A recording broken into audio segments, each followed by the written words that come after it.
keep things on a budget. So it's it's you're always looking for the best deal. So good evening, Okay. welcome into another Hidden Gems one-on-one interview. We are almost through the week. Hope everybody has had a good week. Hope everybody's enjoying some wonderful weather. Fall temperatures are here. Temperatures are dropping, and so hopefully you're getting out and enjoying some sunshine and some cooler weather. I know we're getting it here in Tennessee, and I'm enjoying it. So um, hope everybody's enjoying some college football, some NFL football. A lot of crazy things going on, and but yet we're having an exciting season. So uh, without further ado, we have special guest Natalie Candiana, one of our Mhm. regional scouts here.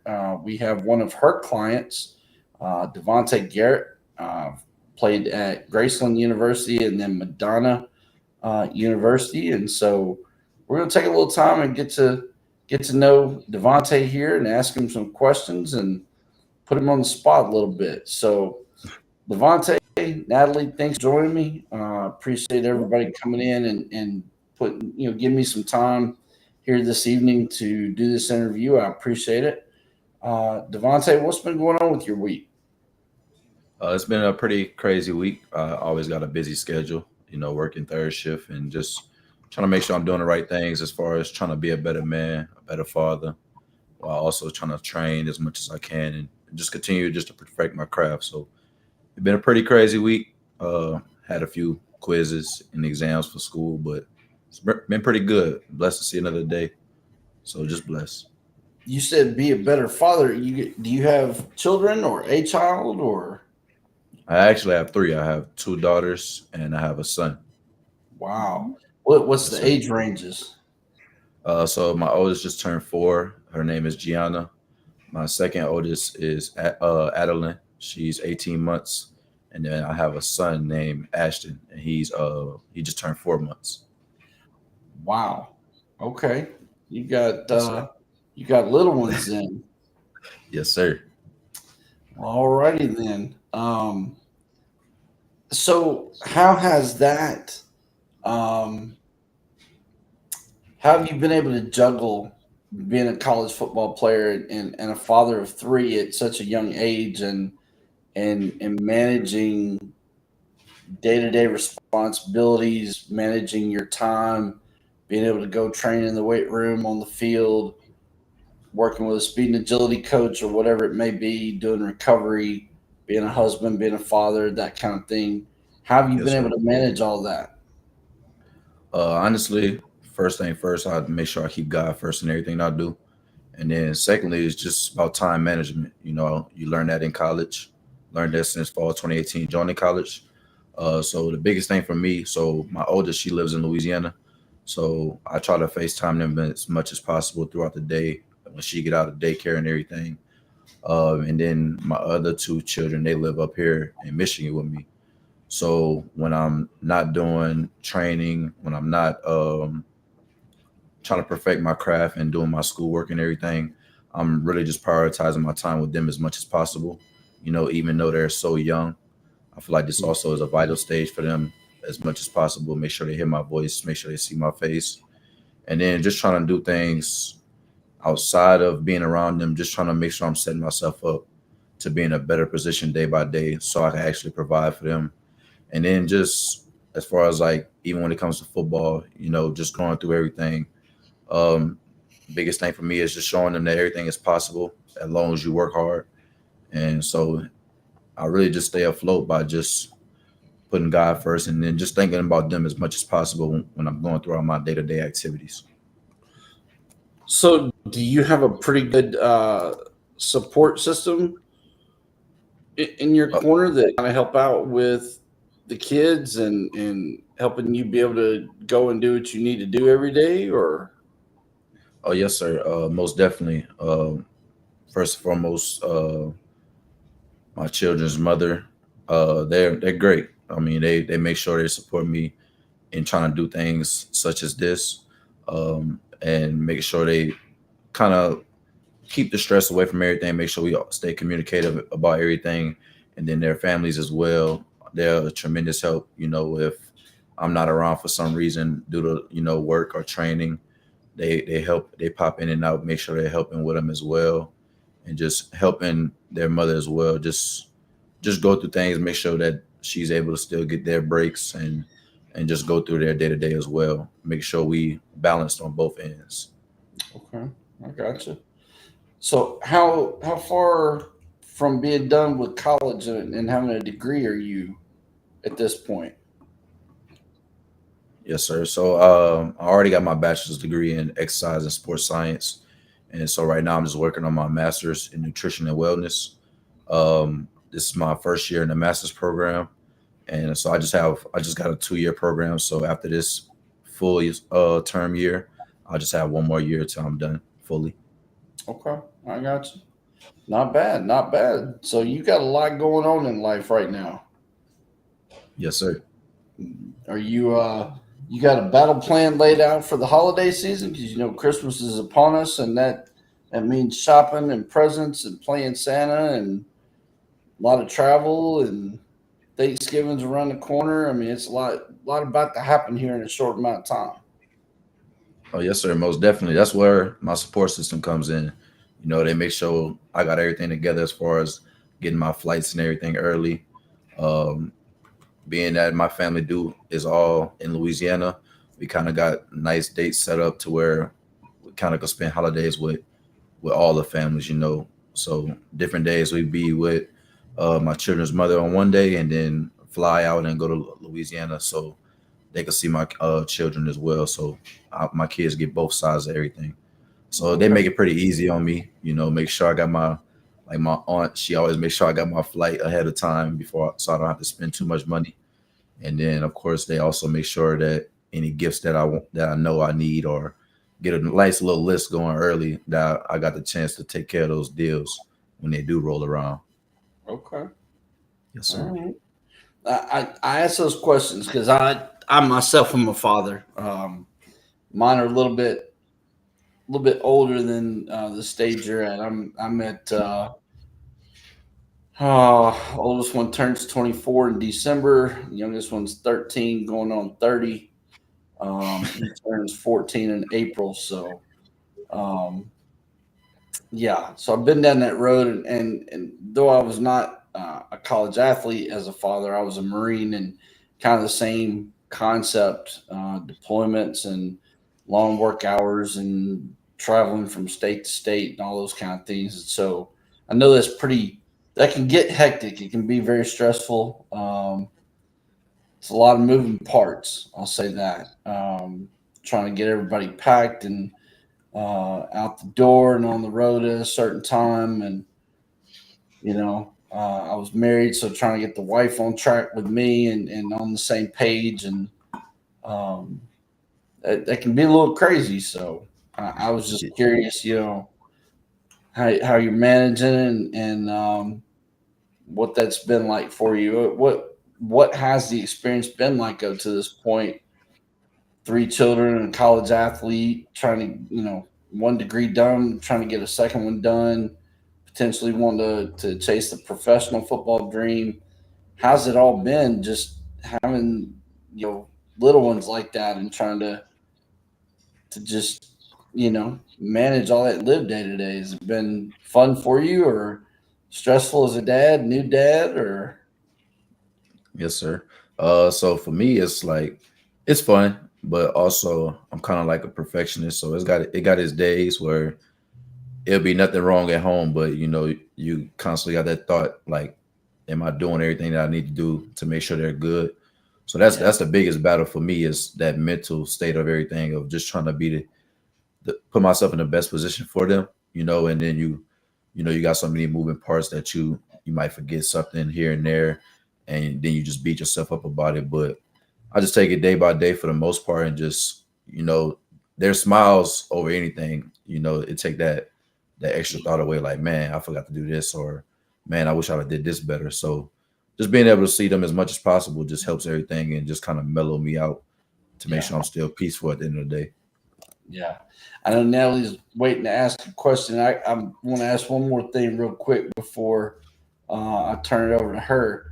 Um, you got you got girls, and I've got a girl, and so years ago, I had to learn how to do girls' hair. Uh, have you learned a lot of different hairstyles yet, or are you still getting No, schooled so up I'm on still working on that one. That's a tough one right there. For us as men, we just go brush our hair and stuff like that and go about their day. But Yeah, for your little girls, you like, dang, they gotta look better than me. So it's like I still gotta learn. I'm still trying to get the parting down. I'm still struggling with that part. yeah. Because Parting is not hair easy. girls is it's tough. That's the I, toughest part for me, the parting. I was always a ponytail dad. That was the easiest one to do. So Yes, every sir. day it's kind of a ponytail day, and occasionally pigtails or whatever. But parting of the hair was, difficult, and trying to make that all look the right way. As a military guy, I don't have a lot of hair on my head, and didn't back then. So a lot of mine was just kind of take my hand and run over my head, and I'm good. And Yeah. it's a little different when you got little girls, and I'm sure Natalie's getting ready to chime in on that one. So, Natalie, go ahead. I'm gonna let you take the floor.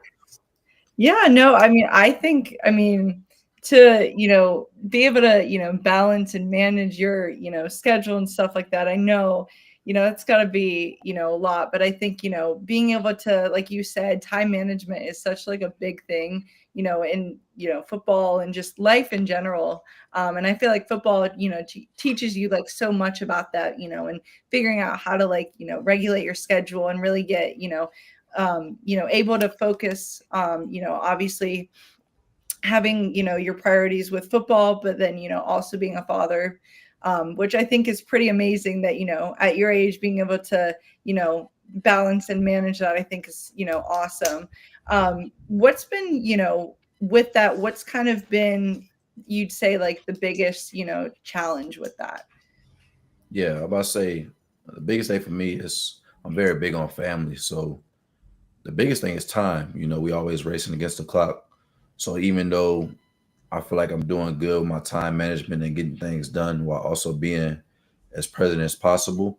Like I said, I have a daughter that's in Louisiana, so that time away from her, even though I see her on FaceTime, is still not enough, because you still miss those certain things throughout the day. Right. So the biggest thing for me is just time, because even when I'm away trying to be better and do better, it's Right. like man, I wish I could be at home with them to do this, to play with those toys with them, to experience those different things with them, of them learning things throughout the day, Yeah. because they at that age of them growing, they always learning something new, and it just fascinates me as much as possible when they do learn new things. And it's like, but it still kind of hurt a little bit, because it's like, man, I You wasn't there weren't when she there to first learned it. witness it. Yeah. Yeah. So it's tough, because as much as you try to manage time, it still will slip away from you at certain times, Right. and it's kind of hard for you, especially like I said, for me, I'm very big on family, so missing certain moments can be tough on me a little bit. But I also know at the end of the day, as long as they're doing good and I'm doing the right things, Mm-hmm. that in due time, as long as I continue on the path that I'm on, that when I do get to where I want to be, that I have all the time in the world, as long as I'm granted it, Right. that I'll make sure I take advantage of it then. Absolutely. And and I think, it's a tough thing, especially right now, when, they're growing up and stuff. And, I think you're doing, an amazing job being able to, handle that and, manage those things. But, I think they, even sometimes when you doubt yourself, they will recognize your efforts and they'll understand that, it's tough because at that age, trying to explain to them, those things, it's complicated because they don't understand it, and so it's Right. it's just one of those things, over time that they're as they get older and being able to understand those things, they'll truly appreciate it and understand, you're still teaching them a lot, the things that you learn, when it comes to time management and just how you handle your life things and still being able to be present for them. I think it's going to teach them a lot of life lessons that I think is, going to be really beneficial for them. Yes, ma'am. But yeah, I mean, kind of talk to me, a little bit more, I know, you have, your life as a father. Kind of just go through a little bit, about your story, just your, and your football journey and where you kind of started. Yeah. So growing up, I was kind of like one of those late bloomers, and I was my mom's first child, so she was a little hesitant for me to join like certain sports, especially football, because it's so much contact. So she was kind of hesitant. So I didn't really start playing football until like that kind of freshman year of high school and a little bit before that, Mhm. But I always played like throughout the neighborhood, backyard football. Right. So I always had a love for the sport, and I think honestly, my mom keeping me away from, being in a more organized setting, it kind of made me develop more of a deeper understanding and love for it, especially going around being around guys who were a part of the organizational standpoint of it. So Mhm. it's like for me, as soon as I got the ball rolling and did get in the organized setting, it kind of like, okay, I understand like the work ethic it takes to be involved with this sport. So it's like being able to have guys around me who are already a part about it, just picking their brains. And I was always the younger guy of the group, especially just growing up. So it was easier for me to kind of pick up on things. And of course, some people might consider it bullying, but they'll push me as much as they could. So just going through those stages of, high school ball and everything, just continue to try to get better. It did have its tough times because being I wasn't a part of it for so long, and then where I'm from, we don't have that many trainers. So Mhm. it's like everything was mainly self-taught and then just picking up from the guys I hung around. So for me, going through that whole journey of high school was kind of up and down. And then finally graduating high school, I tried to go through to prep school to try to get a little bit more development and the understanding of the game and how to manipulate it as much as possible to my advantage. So it got tough because that prep program did close down after like we just played one game and it was a tough game. And then so after that, it was like it was tough for me because I kind of went through like a tough mental state because it's like I got so involved with the game and it was like even though I had a short stint with it, I developed that love for it more and more. And like it was like just stripped away from me, like just so quick, So going through that it was kind of tough. So I joined like the workforce basically, kind of worked a little bit, still trained and try to find different ways to connect with different people. Luckily, I ended up having a guy that I did play on that prep school with. He ended up talking to coaches at Graceland and he ended up connecting me with them. So once I got that chance, it was like, okay, this is my opportunity just to take advantage of this again. And so for me, I never took the game for granted. Um, so just going through that, I ended up going to Graceland. Going into it, I ended up getting switched to defensive back and played corner. So it was kind of adjustment to me, of course, going into my freshman year of college for real. And then also having to switch positions, I had to learn as quick as possible. So it was kind of tough. And then kind of like a culture shock going from like a city area to the middle of nowhere of Iowa. It was different for me. And I had my battles as far as mentally and just going through all of that. So it was tough for me. I would say I did okay, going from wide receiver to corner. I feel like corner was a difficult position to try to help me pick up so quickly. But I did the best I can, make sure I get the extra work with guys at the practice and try to pick my coach's brain as much as possible when I got the chance outside of class and everything. And then following that whole season, our head coach kind of got fired. And then I just knew for me, I wanted more out of myself and, try to find a program that I feel like I could fit in as far as culturally and a developmental standpoint. So I kind of decided, let me try to transfer somewhere else so I could get that out of college and the sport of football. So then I ended up going to Madonna, which was a startup program, fall 2019. So for me, it was kind of a blessing to me because going there, it's like I still had, I was going to be playing corner there too. And being able to be a part of that startup, it was like that first year was just development, getting guys on campus and just kind of build that culture of a team being part of a startup program. So I kind of got that extra year to develop as much as I can as a corner, and then continue to learn how to be better as a corner as well. And then I was the oldest guy there, so for me it was like I always consider myself a leader. But going from Graceland to there, even though I was so young, but also the oldest at the same time, it's like a lot of guys leaned on me. So it kind of helped me develop more as a leader and understand, like, you know, a lot of the time, you know, when coaches tell you that football is bigger than you as a person and as a player, you don't think of it as much when they say it. But from going from Grayson to there, it's like, okay, now I understand what those coaches was telling me all along. So for Mhm. me, it was like I always been the person that my family always taught me to serve others, and, you know, doing the best to leave things better than you found it. So for me, it was like being a part of that and being the youngest but oldest, being young but older compared to some of those other guys coming out of high school. It was like I had to learn quickly, you know, just picking the coach's brains on all levels, offense, defense, just talking to the coaching staff as much as possible. Like, you know, being the oldest guy, what do you guys need from me? You know, Right.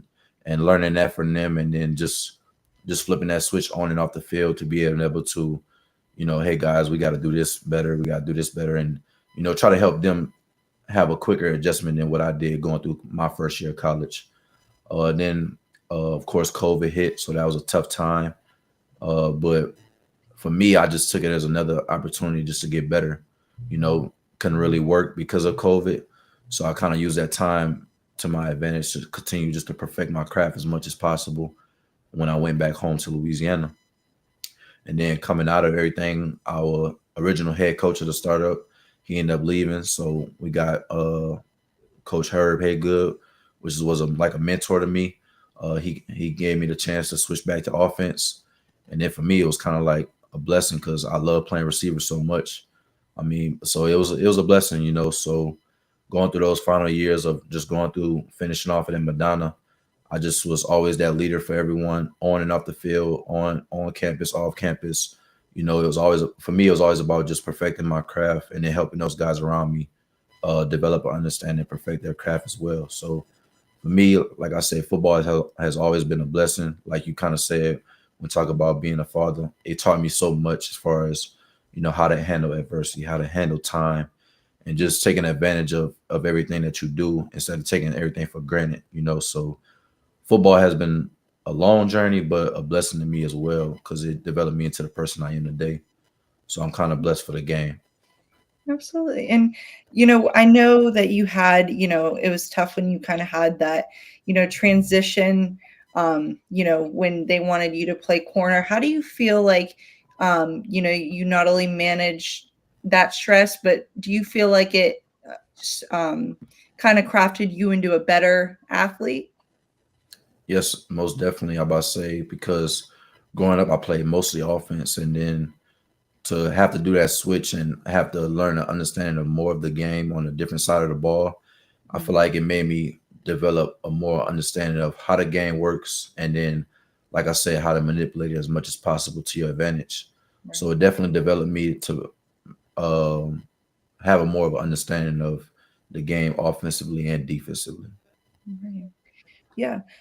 Go ahead. I was just gonna say, I'm just curious, talking about your story thus far. You said your mom was real hesitant about you playing the game of football because of all the contact and things like that. Being a receiver, being on the offensive side of the ball, how did she react the first time she saw you take a hit?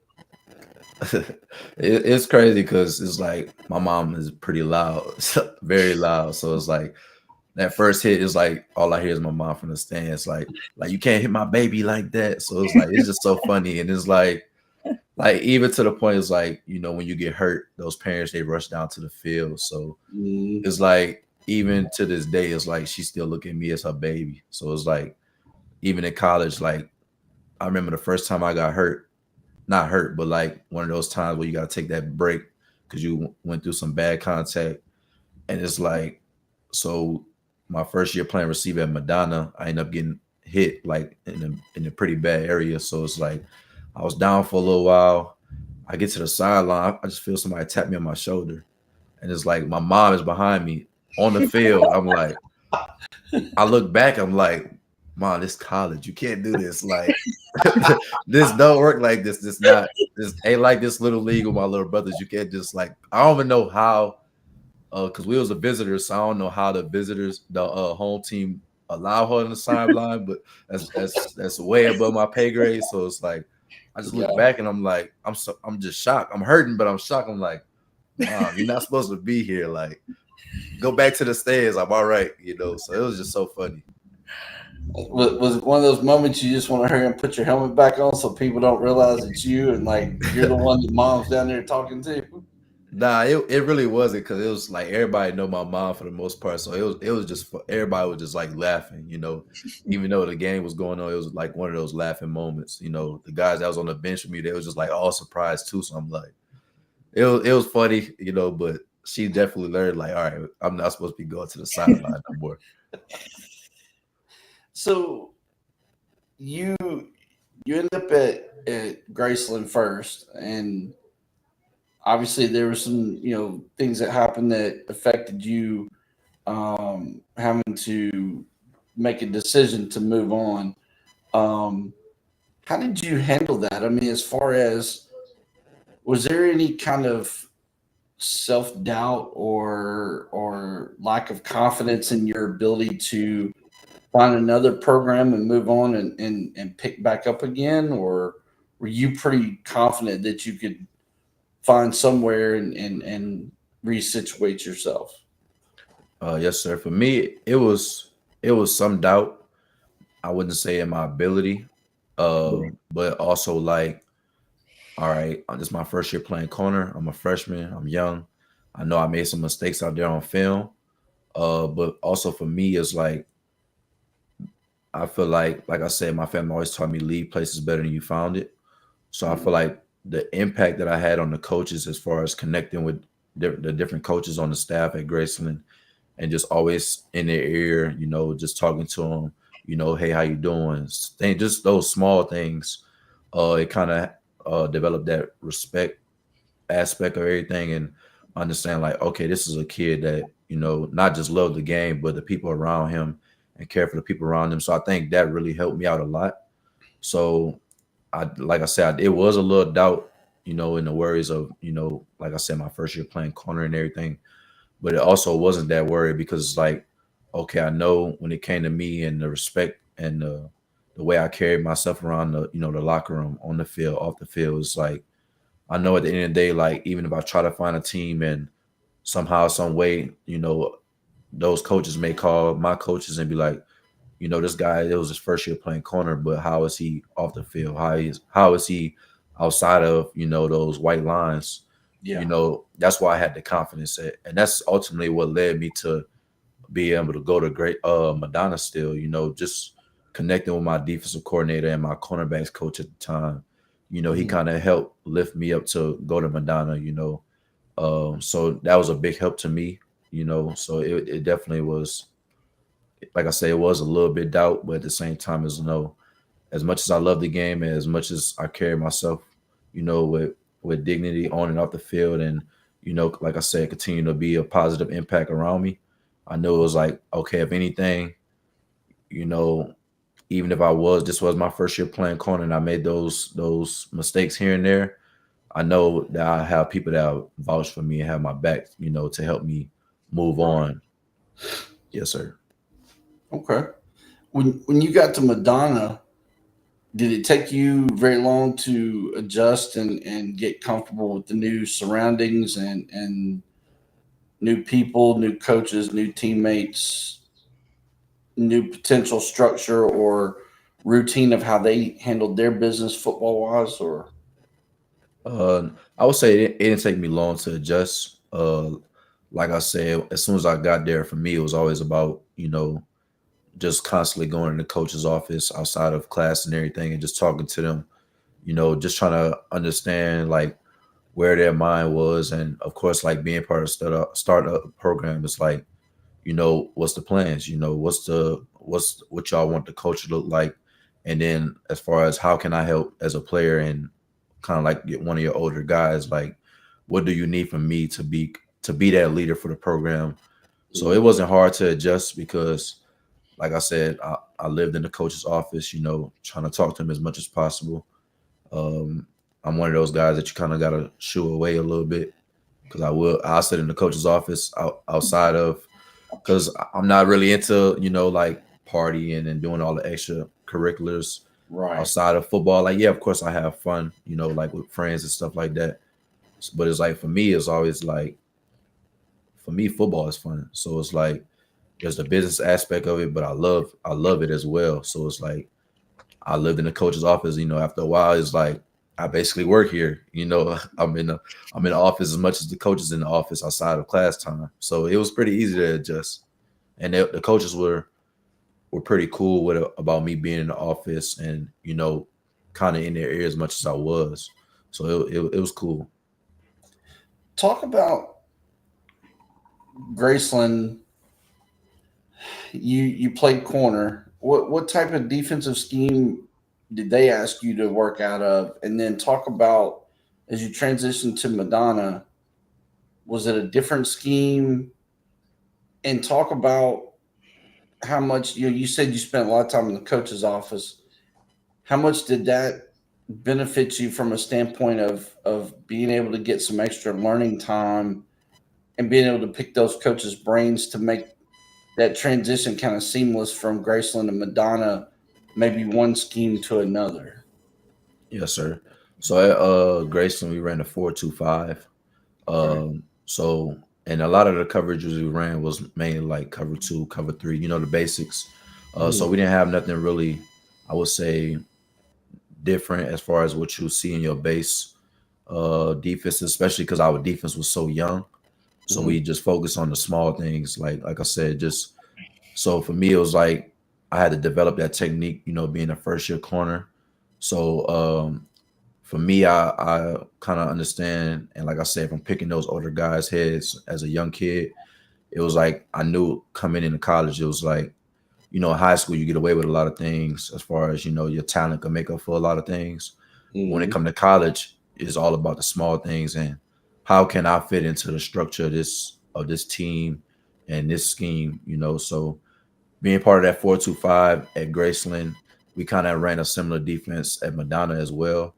So and like I said, being a part of going from young group to young group, it was like it was mainly the emphasis on the techniques of like how it goes cover 2. I gotta stay outside of my a wide receiver 1, force some inside to my help, and now I still gotta cover the flats. But if nobody comes to the flats, I gotta make sure I hinge and sink. Cover 3, I gotta make sure I stay over top and keep my third, keeping everything in front of me. When the ball comes out, I make sure I break on it. So it wasn't hard to adjust really because both groups were young, so it was going from emphasizing technique, fitting into the structure, to doing the same thing over again at Madonna. And then, so like I said, the only difference was I was the older guy now. So it's like, how can I help these younger guys who actually been playing this position a little bit longer than me, but I'm also a little bit more understanding of the importance of the little things and the technique and the structure and fit into the structure of everything. So the adjustment for me wasn't really much to have to adjust to, because like I say, it's going from young group to young group. So for me, it was mainly like we talked about, picking the coach's brain, to see if it was different terminology on everything. But for the most part, the terminology of everything was the same. So it was kind of easy to adjust going from Grayson to Madonna. Okay, I'm doing the same thing now. It's just about perfecting it now that I'm only a second year corner in a college program. Yeah. Yes, sir. Real quick before I pass it back to Natalie, you talked about going from one program to another, being young group to young group, but now the second time you're kind of an old head, so to speak. You're a little bit more seasoned than some Yes, of the sir. others. How did you handle that transition from being just a guy on the roster, young guy trying to learn, trying to find his way? Now you're kind of expected to be a leader. How did you handle that transition of becoming a leader? And in that transition, what did you find out about yourself as far as being a leader? What type of leadership style do you feel you fit into it? And what I mean by that, real quickly, is in football, there's typically two types of leaders. There's that loud, boisterous, rah rah leader, the Ray Lewis's, the Ed Reeds. Then you've got that quiet, bring his lunch pail to work, lead by example kind of guy. So that's what I'm looking for in that answer is which type of leadership style did you develop and which type of style did you learn fits you the best? Yes, sir. I'll say for me, the adjustment coming in and like I said, just trying to break down everything, learn the structure of everything, going program to program. In the beginning, for me, it was just about being that quiet guy. Like you said, I'm coming in to work. And then as for me, it was like, okay, now that I'm the older guy, how do I bring those guys along with me? Mhm. Like you talked about leading by example. So I emphasize leading by example. When it came to, like I said, the first year it was just about getting the guys together. You just going through the weight programs and the running and conditioning. So for me, leading by example was when we doing these drills, when we in our weight room, I'm gonna make sure I'm the hardest worker in here. I'm gonna make sure if of course the coaches set the standard, but also I feel like when it comes to college, the coaches only could do so much, right? They could teach you the X's and the O's. They could hold you accountable when you're in front of them. So for me, it was like, okay, how do I be this leader, in front of the coaches, but also when we're not in front of the coaches. So for me, it was like, like I said, I was the quiet guy, but it also like I was the quietest, but when I was in the room, it's also like I was the loudest because my work ethic and then my ability to go throughout these drills and make sure I'm finishing first on everyone. Make sure I'm when that like how coaches say finish through the line, like I'm finishing through that line every time, and if a guy isn't doing that, I'm not gonna be the guy that calls him out, yell at him, because at the same time I'm still that young guy too. So for me, it was like reiterated to the whole group, don't just point out a guy because these guys are young. So it's like you don't want these guys to feel like you attacking them, but you also want them to know like, hey, we here to work, we here to get better, So when I say finish through the line, you may not be the only one. You just the only one I've seen at that point, Mhm. So when the coaches say finish through the line, and I might see a guy that might ease up a little bit, I'm gonna reiterate it. Hey, let's finish through the line. Let's finish through the line. But without being that that rah rah type of guy. But make sure I'm telling the guys like, hey, echo it down. Finish through the line. Finish through the line. Tell your Yeah. group finish through the line. So for me, I always was the quiet but hardworking guy. And then like just going from transition to transition, and then as I got older, I started becoming like those Ray Lewis type of guys, and just understanding. For me, it also was like just understanding the moment. You can't be the loud rah rah guy every time because not everybody responds to that. So it was like developing that understanding of when to be that guy and when not to be that guy was the biggest thing for me. Okay. Yeah, I mean, I think that's an important piece that you mentioned there. As a leader, making sure that everybody is finishing through the line.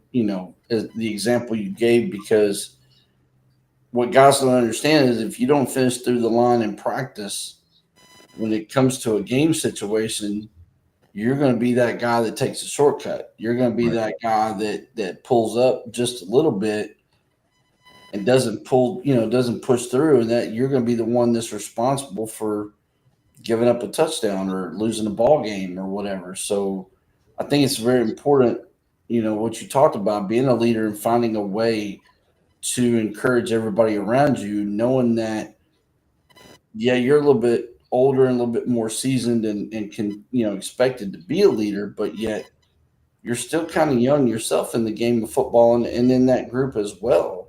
So I think being able to juggle those two factors and figure out how to manage that as a leader, I think you did. Sounds like you found a very successful way of doing that. So, Yes, uh, sir. Natalie, go ahead. I've talked a little bit. On pass it back your way. Let you fire away. Yeah, no, I know you were, also, as you were, talking about, your training and stuff like that, I know, at one point when you were also in that transition and stuff, and you didn't kind of have that, as much help, from the, trainers and stuff like that, and you kind of had to, focus on really doing it yourself. How did you kind of, get into like a regimen, and kind of teach yourself some of those techniques? Because I know, especially, if you're transitioning, and doing two, completely, I wouldn't say completely, but, different positions, switching from, offense to defense. How did you kind of, find a balance of, being able to, help yourself with, training? Yeah. So I would say for me, like going into Graceland, like I talked to the coaches throughout the summer and they just let me know, like, hey, we got an older group when it comes to receivers, but we also thin at corner. So it's like for me, it was like my biggest thing for me is like I want to play as fast as possible, as early as possible. I just want to play the game. So I'm telling the coaches like, whatever I need to do to play early and get that opportunity to showcase my skills and help the team win, then that's cool. So it's like for me, like we talked about, I didn't have a trainer. We didn't have really much trainers back home. So the biggest thing for me was, okay, what guys are at the top of like their what guys are like at the top of their game, in the league or in college, and then also using tools like YouTube and things, just finding different videos, looking at different DB coaches that do post videos on like YouTube and everything. So I will like study those videos as much as possible. Like when I wasn't working, trying to save for college, it was like I was watching those videos as much as possible. And then I would go to the field and try to replicate those drills. And then what I would do is I would record myself, or I have like my brothers come with me and I have them record me. And I would take those videos that I'm watching and to take the videos I'm recording and kind of like compare them and like, okay, I need to do these steps better. I need to have a better read step when I'm in my man technique. I need to stay lower in my back pedal. Just looking at things like that, like I said, these DB coaches, training top end NFL guys, top end college guys, and how do I take myself to make sure I look like them? That way, when it comes to Saturday, I could do the same thing. And then that was just that's how I did it throughout the summer. And then when I got on campus, like I said, I would try to take that extra time, hey coach, like I would emphasize everything in the drills, trying to understand like when I'm not going, what are the guys that actually played this position before, what are they doing differently? And then, like I said, I would just pick the coach's brain, during practice or after practice during, like water breaks, like, hey coach, when we was doing this drill, like, what are some emphasis I could do to be better in like my back pedal, in my 45-degree turns, just things in that sort. So I would just take those coaching points from them, take those coaching points from the videos that I recorded and watched, and then just try to continue to replicate it and just perfect it as much as possible. And then if I get a chance to work with the guys that I was with at Graceland, on our free time, hey, can I work with you on this? Even with getting with the receivers, like, hey, do you got time to come work on some releases with me so I can understand how to take different steps on man coverage and things of those sort.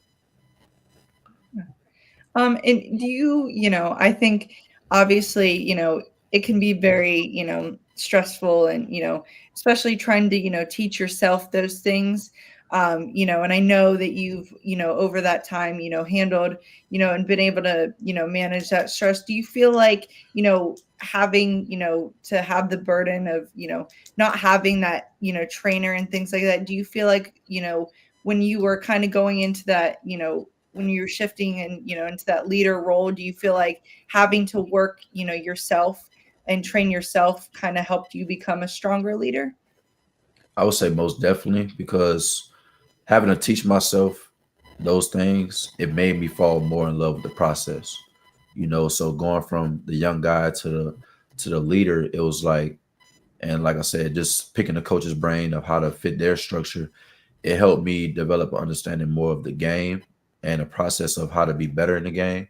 So that way, when I became that leader, and now that I picked the coach's brain about the structure and how they want things to look, it helped me be able to pass that communication and that technique standpoint to the other guys, even if they played the position longer than I have. Hey, I understand you used to doing like this in high school, but in order for it to fit our defense, you got to do it like that. So it's like it definitely helped me become a better leader, being able to help those younger guys, like I said, fit into more of a structure rather than just them as themselves as an athlete, and help them understand, like we talked about, everything when it comes to football, especially being a part of like college programs and just any program. Like the sport is bigger than us at the end of the day.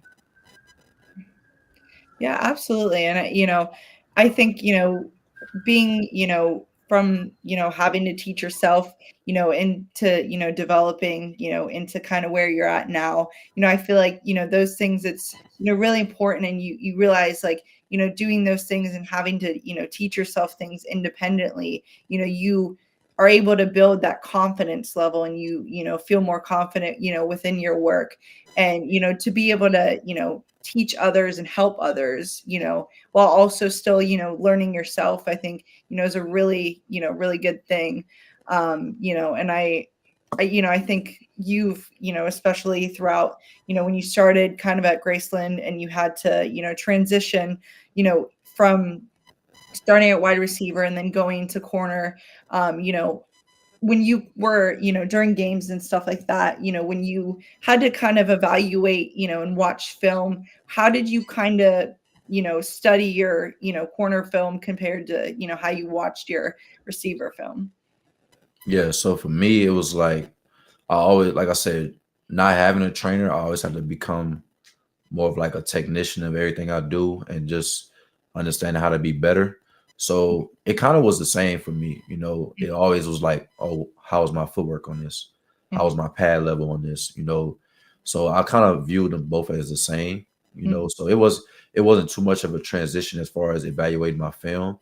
I would say going from wide receiver to corner, being I played wide receiver for so long, like for those 4 years in high school, is like, of course, I had more of a confidence level, right? And like I said, I'm more of like a perfectionist. So it's like going from wide receiver to corner, it's like now that I'm evaluating my film as a corner, I'm way more harder on myself because it's like, all right, I gotta learn quick.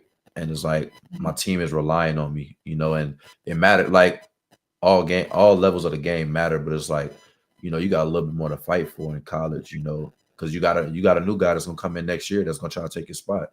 So it's like I was a little bit more hard on myself when it came from wide receiver to corner, because I was going from high school to college, but also trying to just perfect everything as much as I could. I know a lot of people say, nobody's perfect, but I like to toe with that line as much as possible on being perfect. So it kind of was the same for me, just watching my technique, like I say, watching, how was my footwork in this coverage? How was my footwork in this coverage? Um, how can I stay in phase better? Just emphasizing those small things as much as possible. That way, like you said, so I could develop more confidence in my game. That way, when I'm out there, I'm not having that thinking aspect of everything. Like, man, I messed up on this during practice. I hope I don't do it out here. So just continue to look at the film and things like that. It was like just being more technique sound more than anything. Absolutely. And when I know you've kind of had your time in between, since you've been in college, and, been on that field, and you've been training and stuff still. Talk to me a little bit about your training regimen and how you go through your workouts and stuff. Yeah, so I would say, being I have been away from the game for a little minute now, I kind of went back into my old ways of emphasizing my technique, and just making sure I'm technique sound. So when I do get that opportunity, to go to a team, that I'm ready as far as technique wise. I could do the little things, and then that way I could kind of just adjust to whatever structure I end up in. So I just been focusing on those things. So for me, it's been about, how to be better in decelerating and accelerating in and out of my breaks at the top of routes. How to be better, make sure I'm staying low and emphasizing my hand fighting when it kind of releases. And then of course, I would say the only difference I do now, I emphasize, trying to turn my weaknesses into strengths. So I feel like like, of course, I got confidence in my game as a receiver, but I feel like the things I can emphasize more as far as what I feel like may be a weakness for me and what coaches might feel like I could be better in as well, I would say being run after catch. I believe that I could catch the ball and kind of get loose a little bit, but I feel like I also need to be more decisive. Just looking back on my old college film, hitting that one move, getting upfield as fast as possible. Right. That way I could get those yards for the team. And then so now it's like I'm having that adjustment. Like if I want to be able to have that pro chance, it's like Mhm. now it's a little bit bigger. I gotta Right. score. I gotta score those touchdowns for my team.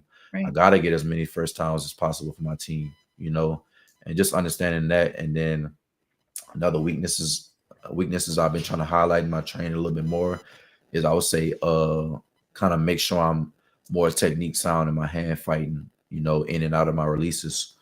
So kind of like my on-field training been, Monday route progression and footwork. Tuesday I'm working releases. Wednesday I'm emphasizing my conditioning, making sure I'm staying in game shape. Then Thursday I'm doing like more of like, those technique sound drills as far as when it comes to like running, that way if I gotta go to like a showcase, how can I be better in my 5-10-5, my L drill, just those little things. And then Friday, I just try to throw everything together, the routes, I add my releases, go throw it with a quarterback. And then as far as in the gym, Monday through Wednesday, I emphasize mainly just strength, and then Thursday, Friday, I emphasize, okay, let's do more explosive movements. And then the weekend is just more of working on my mobility, because availability is the best ability when it comes to trying to move to that professional level. So I've been trying to emphasize those things in my training. Absolutely. And I know you kind of, talked about some of your, what you felt like your weaknesses were. What do you feel like your strengths are? Like, what do you feel like you really, feel like when you watch back on your, film or, videos that you record of yourself, what do you feel like you really are good at? Yeah, I'll say the biggest thing for me is blocking. Of course, a lot of coaches told me growing up, no block, no rock. So I would say that was the biggest key for me, making sure that when a ball is not in my hands, I also had a coach tell me like, how you act as a receiver without the ball determine how you act when you got the ball. Mhm. So it's like for me, for the biggest thing for me, I would say my strength was, being more technique sound in my blocking. How can I make sure my guys have the opportunity to make a move and get us in a better position of scoring. Yeah. I would say the next thing will be my route running. As much as I emphasize trying to be as good as I can as being a route technician, like I said, being able to decelerate and accelerate in and out of my breaks at the top of the route. And then I would say my catching ability as well. And then lastly, I would say my ability to kind of find and manipulate space as much as possible. Just watching guys on Sunday. I know tight end Travis Kelce's a tight end, but he's great at executing and manipulating different spaces. So I just make sure I watch guys like that and see how to manipulate the game as much as possible and just try to expose defensive coverages.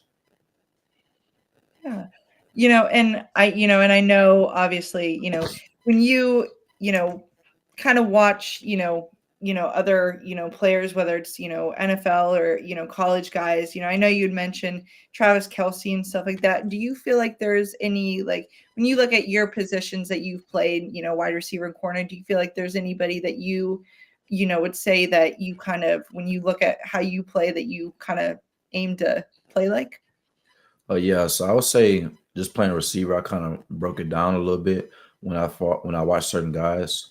So for me, as far as modeling my game, I would say the passion and aggressiveness to the game. I would say I love to watch a receiver like Stephon Diggs. He have that confidence in him, like, no matter what, the ball coming my way, I'm going to win.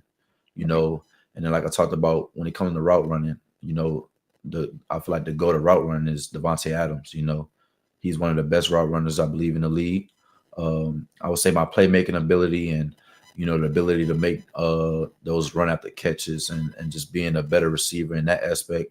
I would say try to model my game and try to watch guys like Jamar Chase and Justin Jefferson.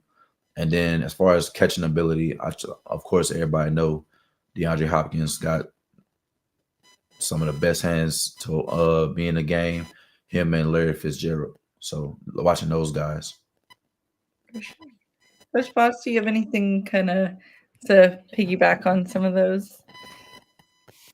Yeah. You talked about, we talked about your time at corner. And you talked about some of the things you work on when you're doing, your own training program and drills and things. Are you in your college career? Have you played more from a squared up and having to backpedal, turn your hips and run technique, or have you been more in a trail technique situation? I would say from my first year compared to my second, third year playing corner, of my biggest struggle was, college guys are way faster than high school. And like I said, I didn't play in high school as far as Mhm. cornerback what goes. So it's like my first year, I found myself in a lot of positions of being in that trail position because mainly not because of my technique, because it was mainly because of my eyes. Uh, like I said, one of those young guy things. You often find your eyes lingering on what is the quarterback doing with the ball rather than watching my guy's hip, watching where he's going. Keeping my eyes solely on him. So that was my biggest struggle. My first year at corner was even when it came to zone coverage. I would often like if I failed at keeping my guy in front of me when it came to those zone coverages, it was because of my eyes. It wasn't because of like my technique when it came to my footwork and everything. So going through that my whole freshman year, um, I was more of in that trail technique kind of standpoint. And then as I developed more in my technique and focusing my eyes on, this is my guy, and understanding like I would say, kind of back on your question too about like the difference between, the structure at Graceland compared to Madonna as far as the defensive scheme. We ran when it come to our zone principles, it was more of like even when we was in like cover four, cover three, we ran more of like a match technique compared to what we did at Graceland. So it's like I had to emphasize, keeping this guy in front of me at the same time, I still have to use my eyes a little bit, because like, okay, if two goes here, then all right, I'm solely locking in on number one because number two went beyond 5 yards. Number two went beyond 10 yards. So number one is my key guy. So now it just turns into man. So that's when I became more technique sound and, becoming that hip to hip guy, and just make sure I play through the hands if the ball come my way and things of that sort. With defensive back play, the NFL still lives and dies by, and Deion Sanders will even tell you one of the greatest DBs to play the game. They'll tell you that the most important um, aspect of your game that the NFL will evaluate you on is your ability to square up and backpedal and turn your hips and run. Um, I know a lot of younger coaches, high school, college levels, tend to rely on using the trail technique because it's kind of a shortcut or kind of a cheating technique. Yeah. They don't have to teach as much. They don't have to develop as much, and that comes from lazy coaching. Um, it's much harder to square up, sit your butt down, get in a smooth pedal, flip your hips, turn and run. And I think personally, from my own personal standpoint, watching guys do the trail technique, you can get lost very easily. You can lose your man, get turned around, be very out of sync in Yes, the sir. trail technique.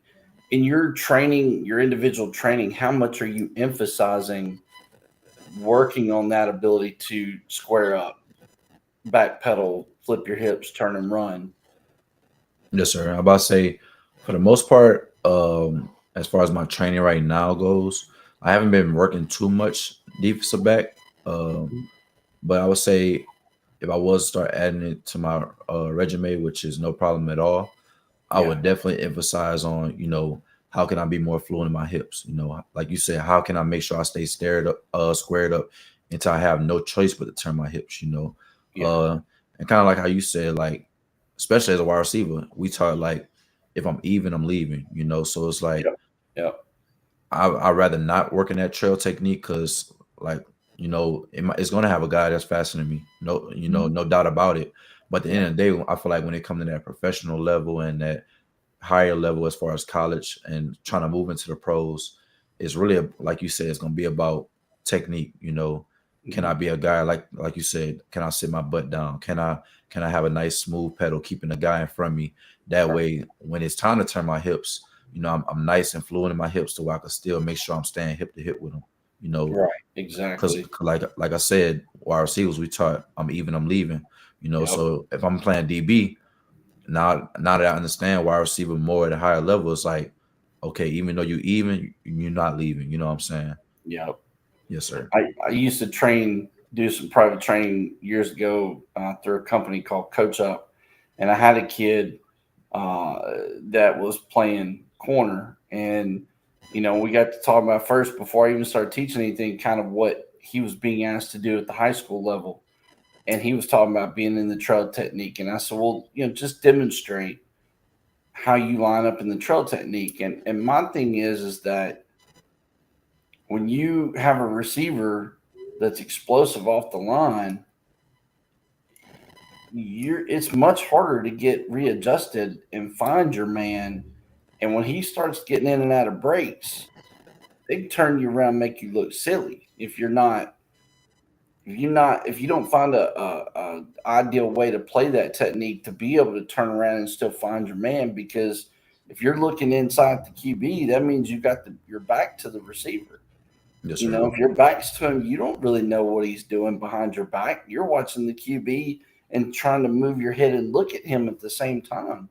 If that receiver's quick and he gets in and out of a break, by the time you turn your head and look, You're you'll be lost. turned around all sorts of ways. And so I know when we talk to NFL GMs and things, that's one of the big things with the DB side of it is that they want to see, can you backpedal and turn your hips and run.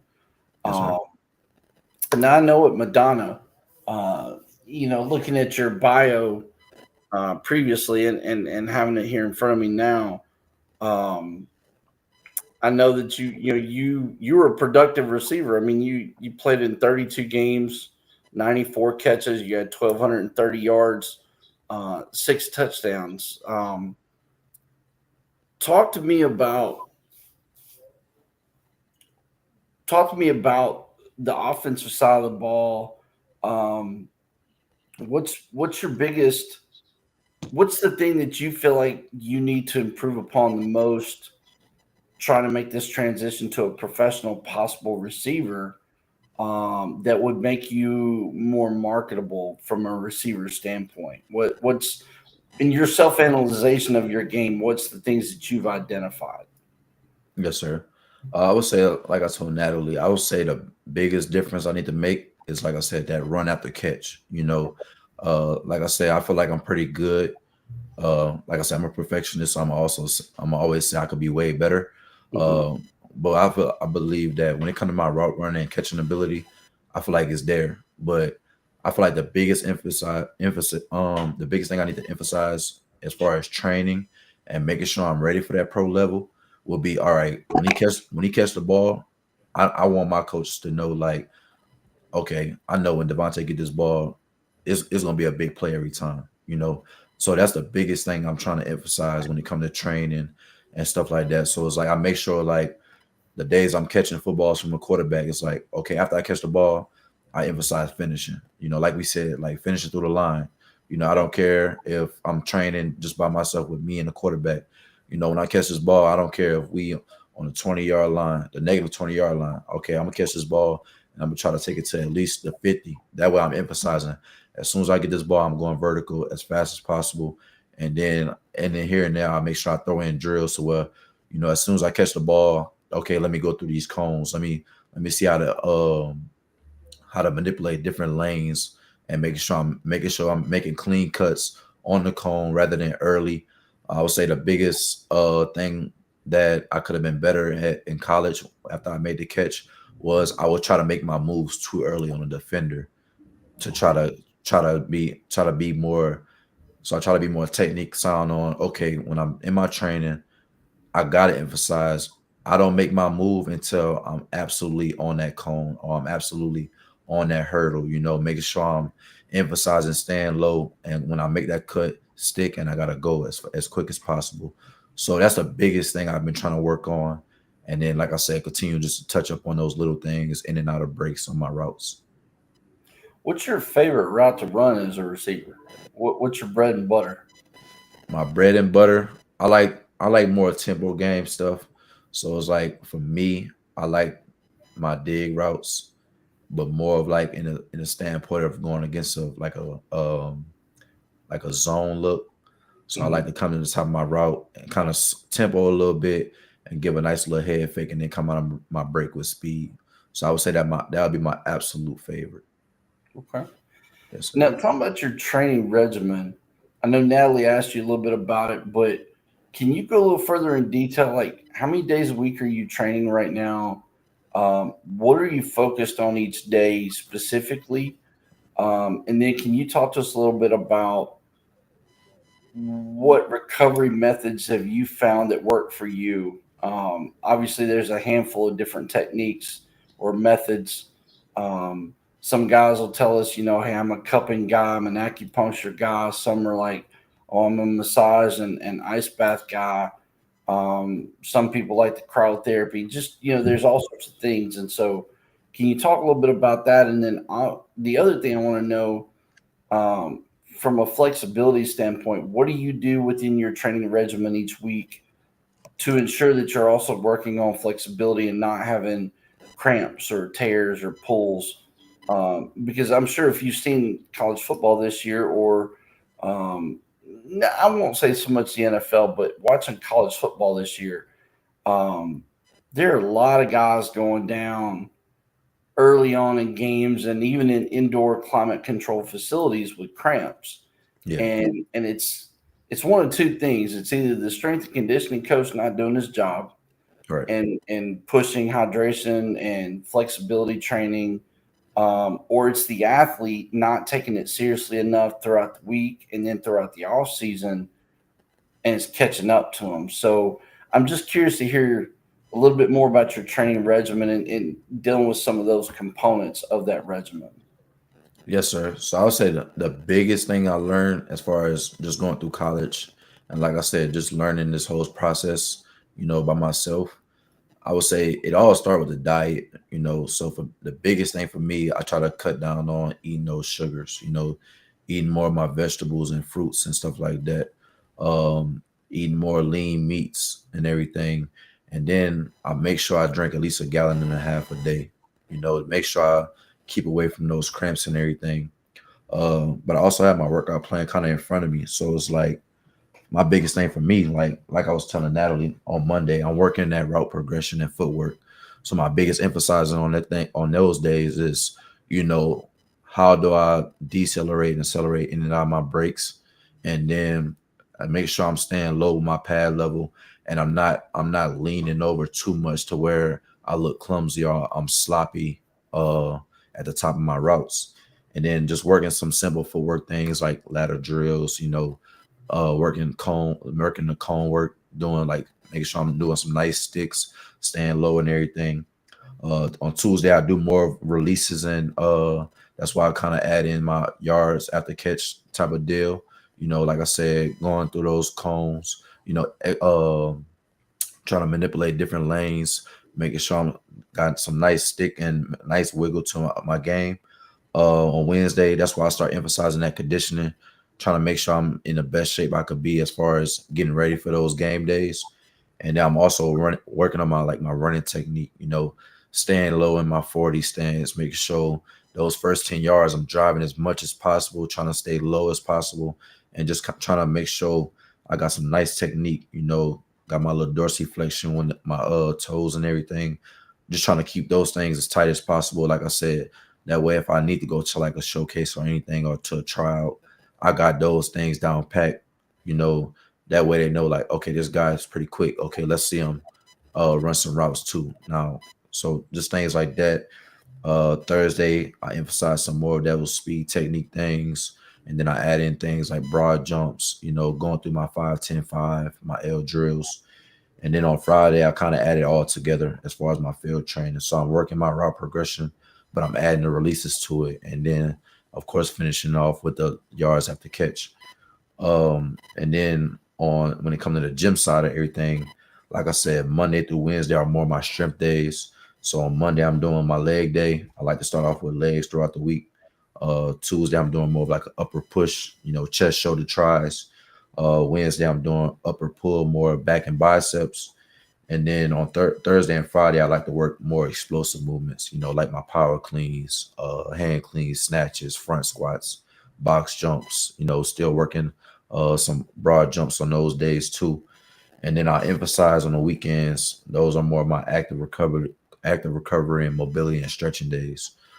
So recovery for me, I've been through like cryotherapy, ice baths, I got a massage gun. I done been through the like the boots, things of those sort. But I find the biggest thing for me, like those are just like I would say added things. But the biggest emphasis for me was like, stretching. On the weekend, I like to make sure I do like a little bit of yoga and everything like that. I'll turn a YouTube yoga video on, go through some yoga, making sure I'm emphasizing my breathing, holding in certain positions to make sure I'm getting a nice deep stretch and making sure I'm getting those things through. As far as flexibility, I like to make sure I'm doing things as far as like fire hydrants, donkey kicks, just things of that sort. I like to do a lot of what is called hurdle. I like to work on the hurdles a lot, like the track hurdles, making sure I'm getting over those hurdles, getting underneath the hurdles, just making sure I'm staying as loose as possible and kind of make sure I'm stretching different areas. That way, like you said, a lot of guys going down with like soft tissue injuries and, cramps, but mainly it got to do with them not eating the right things, not hydrating and not stretching. When I was more of a younger guy in college, I was one of those guys that would just kind of go instead of like emphasizing. That's another thing. Like before each session, as far as like on the field and in the gym, I'm kind of going through the same thing as far as A skip, B skip, C skip, toy soldiers, doing little things like that as far as to get the juices flowing.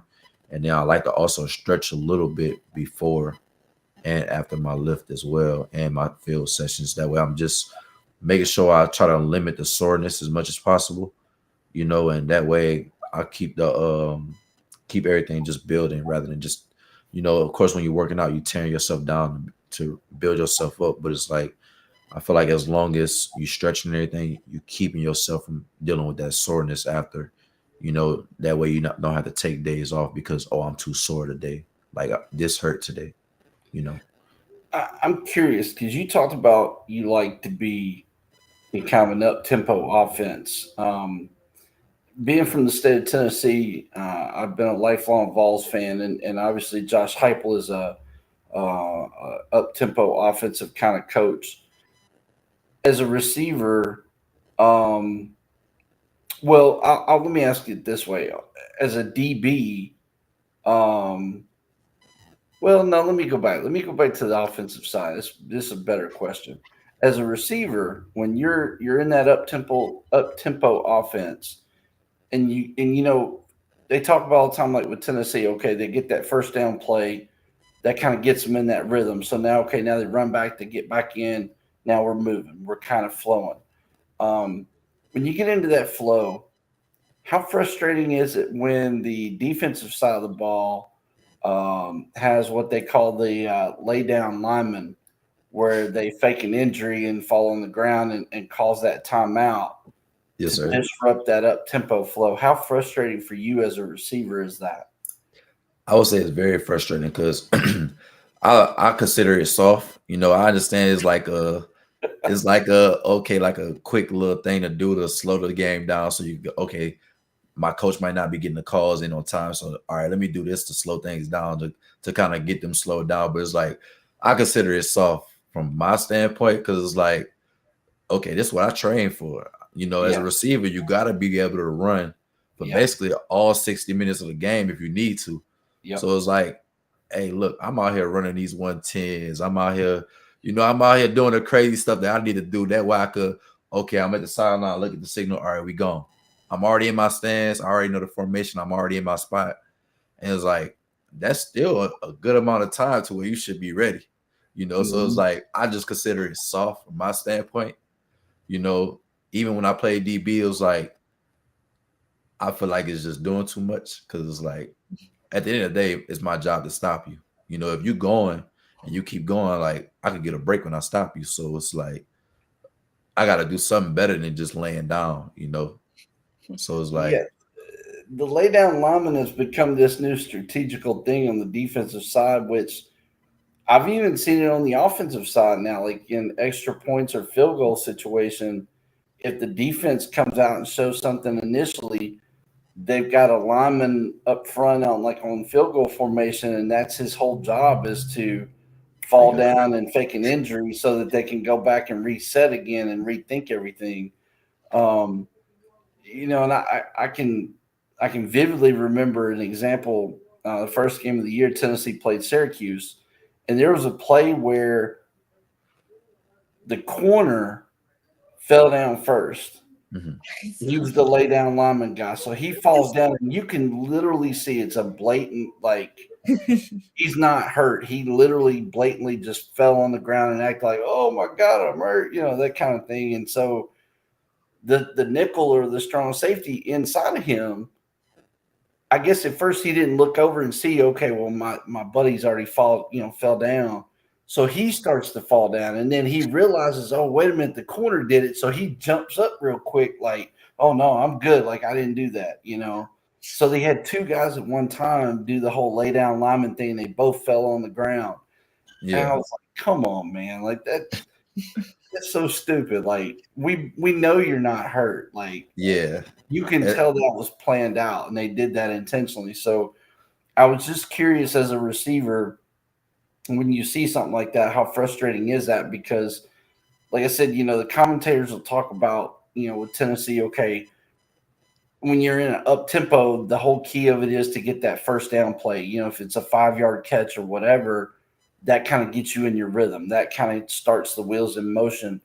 Right. So when you're in that situation and those wheels get to moving, and then all of a sudden, boom, they throw that lay down lineman on you. Now it's an injury timeout. Yes, sir. Now everything's got to slow back down. Everybody's going to cool back down for 45 seconds. How frustrating that is to you to have to try to re-energize and get that tempo again. Yeah, it's very frustrating. I mean, I feel like, me personally, I feel like it should kind of be like a rule against it. Like, okay, this is a little too intentional, and just throw a nice little flag. It got a rule. I know it's a rule, like, when it's after the ball is set. I know it's in certain circumstances, you actually end up burning your own team timeout instead of just like a regular injury timeout. But I still feel like that's just not enough. You know what I'm saying? Because at the end of the day, I feel like it all just boils down to preparation, So, of course, if I'm a defensive coordinator and I know Tennessee got an up-tempo offense, okay, how can I prepare my guys, like, when they do get in a rhythm? Okay, how do I got certain calls versus certain formations? That way I could just call it and my guys can go without having that worry. Like, all right, hey, fake an injury. We need to slow it down. Like now it all comes down to my preparation. Like, I'm going to stop these guys. I don't need to fake an injury to slow them down and stop them, Like I say, it's kind of weak to me a little bit. Well, if you have that D lineman or maybe a linebacker that you're wanting to substitute out, and maybe this other guy's not going to run out there full speed to where the transition happens before the snap. They use that little strategical thing. Okay, tell so-and-so fall down on the ground and fake an injury. Because then the referees have to acknowledge it and they have to give, time to be evaluated. And it's always funny watching the lay down lineman because the trainers come out and they evaluate, and it's like, they're kind of touching the leg. Kind of, you can see the whole thing is this big scripted play amongst everybody. Like, the trainers are not really doing anything to evaluate. They're just like, okay, they touch you on the thigh, like, okay, are you okay? And he's kind of like holding his leg up, like, yeah, I got, Yeah, we just need a break. We just need a break. Wild. Like, when they first started doing it and it was just one guy, it's one thing. But then when you get to a point where now you got 2 or 3 guys all at one time falling down and doing the lay down lineman thing, it's like, come on now. Like Yeah, this is a little stupid. Like now And then that when they walk off the field and they just look fine. yeah, yeah. They on but the as soon as sideline they next to come the on, they coach, walk ready to off. get back in. And I'm like, Or even they trot off. They like, you go down and you fake a cramp. And then, okay, we've spent this 45 seconds. Referees brought the trainers out. Trainers touching you, act like they're doing something. And boom, he jumps right up and he just kind of jogs off the field. And it's like, come on, man. Like, seriously? yeah, like I don't know the cramps that go away that fast. I thought you were No. just saying 2 seconds ago. What happened to that? Yeah. Yeah. So I was just curious about that. I know Natalie asked you who you tend to model your game after on the field, but I'm curious as to off the field. Um, Obviously, you've talked about early on family being a big deal, helping you with the kids and obviously your faith. But outside of the man upstairs, who do you look up to the most, and why? And before you answer it, let me just preface that with it can be anybody. I mean, it could be a former teacher, professor, parent, cousin, aunt, uncle. It could be somebody passed on the street that gave you a piece of information or advice that stuck with you. It could be a coach, a teammate. I mean, it could be anybody. So, who is it outside the man upstairs that you look up to? Yes, sir. I would say the person I look up to the most, like since childhood, I would say my grandpa. So for me, I didn't really grow up with my father in the household, so it's like he kind of took that step in, like always made sure we were good, always took care of us and everything. But the biggest thing for me was like his work ethic. Him Yeah, being an older guy. Back then they didn't emphasize school as much in his generation, so it's like my grandpa, he kind of dropped out of school early. And it's like for most people, it's like, you drop out of school, like what you gonna do? mhm, So it's like he dropped out of school and him and his twin brother started their own business. And up until up all the way to today, it's like it's still flourishing. So it's like for me, the way he carries himself as a man and the way, like I said, he's one of the biggest people that taught our whole entire family the importance of family, you know, mhm. and like how we talked about earlier, as much as I work and train and stuff like that, I still make sure I emphasize that time with my kids, because at the end of the day, that's what really matters, because when God calls my number and it's time for me to go, it's like that's my legacy right there. The things I taught them, the things I showed them, that'll be the remembrance of me. That'll be the only thing they'll have is those memories of me. So it's like, how do I be the best man? And I believe that my grandpa was the standard on how to be a man. How to take care of your family, how to work hard, and that if there's anything in life that you want, then it's up to you to go get it. Don't wait for somebody else to hand it to you. Don't wait for somebody else to do the work for you to get the things that you want in life. And Right. then I'll say I have two, to be honest. And I'll say my second one is my older cousin. Um, like for him, like as I've been going through my stages of college and just trying to live out this dream, he kind of taught me how to be patient. He kind of helped me develop a better relationship and closeness to God. And he's living a dream. He loves music, so he's on Broadway right now, doing things like that. So he kind of showed me like at the end of the day, no matter the circumstances, no matter who might try to close that door on you, that Mhm. at the end of the day, if it's something that you really want, give it to God and then put yourself in a position and work hard. That way you can't be denied. It's easy for people to go through certain things and be like, I feel like a lot of people who don't really understand, the aspect of having that relationship with God is like they'll go through some hard and they'll be like, oh, maybe just God just didn't want me to do it. But you never know. It might just take 2 more days of you working hard, and Mhm. that door that you want him to open for you is right there to be open. It's kind of Yeah. like how you see those certain memes where it's like it's these two guys digging down in the mine, and this one guy literally probably had 3 more chops, and he could have got to that big old diamond, but he kind of gave up because he was tired. But that other guy, he kept digging. Now he got everything that he was looking for. So those are my two role models, and the two guys that I absolutely look up to from childhood all up until the young man I am today. Okay. All right. Natalie, what you got?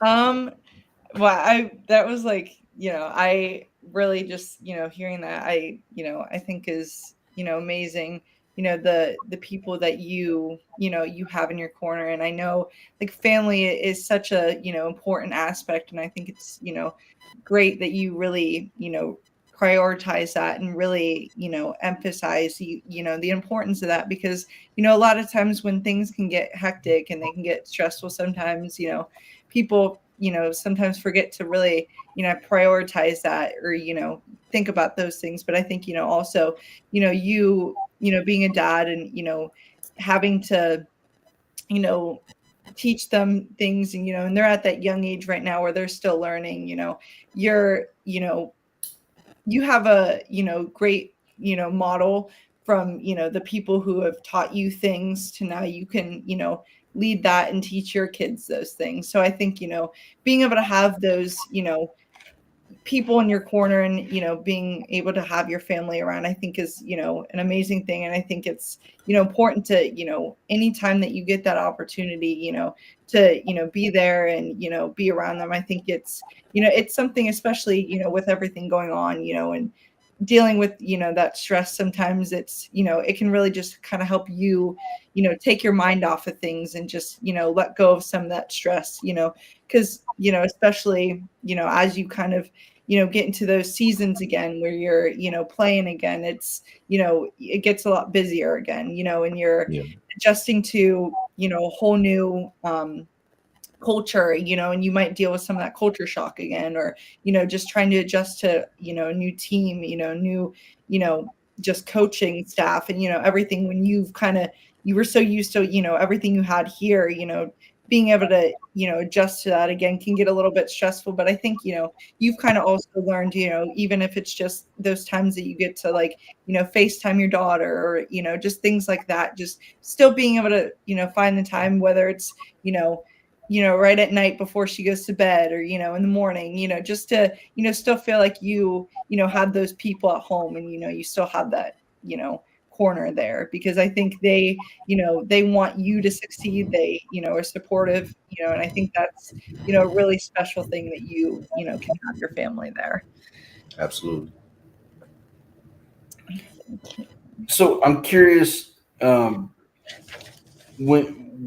you get to the point where your football career is over, okay, and you play the last game, you've walked off the field for the final time, you hang your cleats up for that last time. Where does Devontae go? What's your goals? What's your dreams? What's your plans after the game of football? Yes, sir. I would say I would like to stay around the game, of course, but the biggest thing for me is about serving others, and how do I pour everything that I learned and everything I've been to back into the community that I'm involved in. So for me, like I said, I got my degree in exercise and sports science, working on my master in nutrition and wellness. So I'm kind of developing that understanding, outside of just training myself, you know, how do I go about training others, and not even just athletes. I want to be able to train different individuals and help them develop that, kind of like how I develop as athletes. We work hard. That way we have that confidence on game day, right? So Mhm. I wanna pour that back into my community in a different aspect. Okay, they might have somebody that got certain health issues, and they got to go to a trainer. I want to be that guy that gives them that confidence back in themselves, and help them improve their health at the same time. That way I could change their life in that aspect. And like I said, I love to leave things better than I found it. So the biggest thing for me, no matter what, when it's all said and done and my career is over, I just want to be in a position to where I can pour back into others. It's not about the money for me. Of course, we all want to be rich and have no worries. But the Yeah. biggest thing for me at the end of the day, like when I go to lay my head at night now, outside of just my children, is like I want to be able to impact and touch as many lives as I can. You know, and if I could do that, I know at the end of the day I'm serving the purpose that God intended for me. You know, So, like I said, it's not really about the money for me, but I know that when my career is done, I want to be a trainer, you know, in sports and outside of sports, and just help people understand the aspect of the importance of their health as far as how they could impact their health in a positive way by doing just a 30-minute session, you know, with a person like me, you know, not even just hitting the weights, not even just, you know, having them on a treadmill or running, or just want them to have that experience with me as a person. That way they could go like, man, Devontae really changed my life today. Even if they never see me again, you know, I know that I impacted their life in a certain way. Mm-hmm. Understood. Sure. Natalie, I mean that's the kind of the culmination of the formal part of the interview. I'm gonna turn it to you, ladies, first. I'm gonna let you lead out. You got a fun question or something that you want to throw at him and kind of um, learn something I just kind of outside the formal football questions, or let me think. I know earlier we were kind of, we were talking about, I was talking about how I'm a big, Steelers fan and I'm a Gators fan. What are your teams? What are your teams? I would say for me, I love my LSU guys, so I'm more of like a Bengals fan right now. Mm. So, but I still rock with my home team, New Orleans Saints. But we going through like a transitional phase. And I'll say college, I love LSU Tigers, of course. You know, so those are my two favorite teams. I guess you could say three because I ain't gonna leave my New Orleans Saints out. Yeah, I know. Florida this year, we did not have a great game against LSU. Lagway unfortunately threw 5 interceptions. So that was a really painful game as a fan. We have we have some of our, decorations and stuff up in our apartment, and we're like, we need to take these down for a little bit because we needed to. It's like we need to get ourselves together again, and I'm worried for this weekend too because everyone's like, oh, it's Mississippi State and should be hard. I'm like, well, I wouldn't count us out right now. Yeah, that's the games you got to worry about when people say stuff like that. Right. I mean, we somehow beat Texas. No idea how that happened.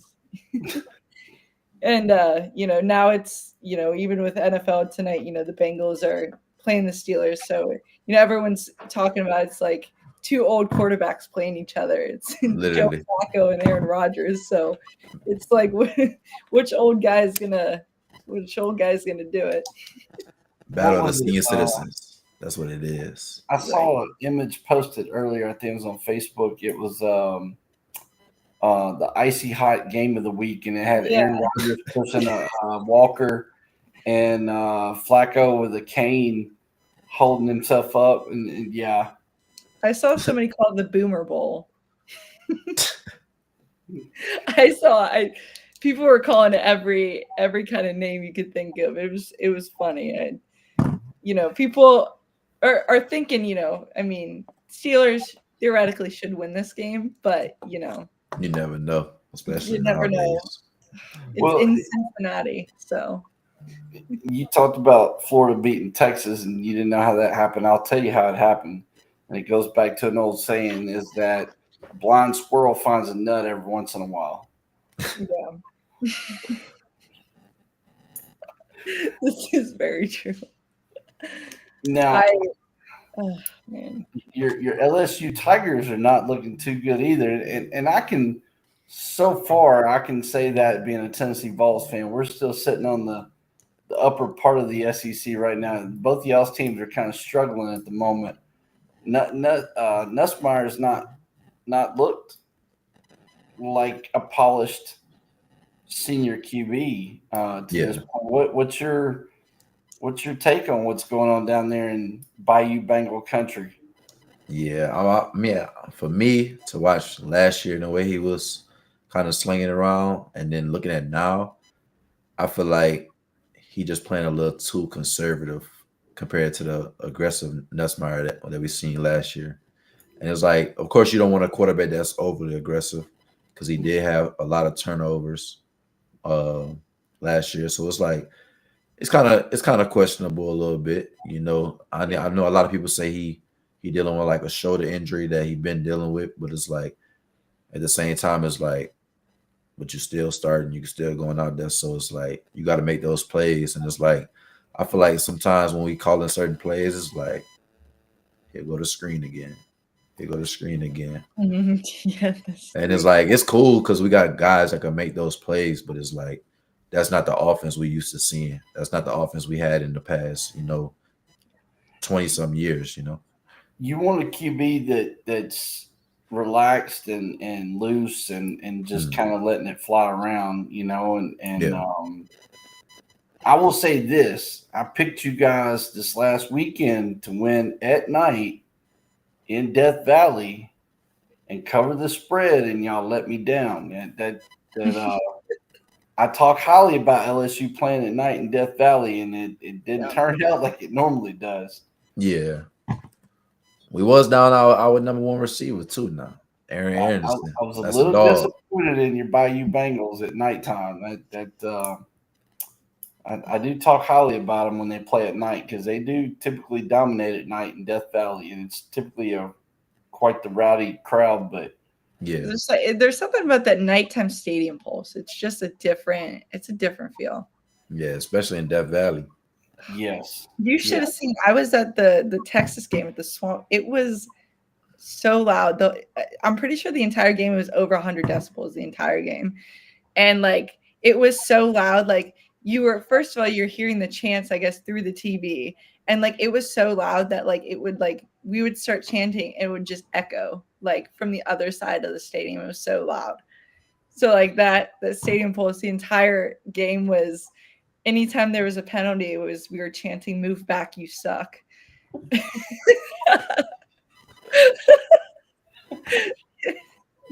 And man, poor Arch Manning, that kid was getting the entire game. Our defense was not letting up on that kid. But yeah, I mean that stadium pulse. There's something about it when you have those home games. It's a different type of energy. Yeah. absolutely. So, what's your take on the SEC? Who do you see standing at the end of this whole thing? I mean, I'm not gonna root against my Tigers, of course. I feel like we still got our chance. We lost to Ole Miss, which kind of sucked, but I feel like we still got an opportunity. I feel like Ole Miss might end up catching them an L in the SEC. If Garrett Nussmeier keep playing conservative like he is and not, being calm and just being the baller we know he is, I feel like it's gonna be a struggle versus like Alabama. I mean, we got Vanderbilt this weekend, so Yeah, we That's definitely not a see. guarantee either. Oh, I know. And they're actually favored in Vegas right now. They're like a 2.5 or 3.5 point favorite this weekend. he might That's crazy. he might not put them on the spread this week. He might not.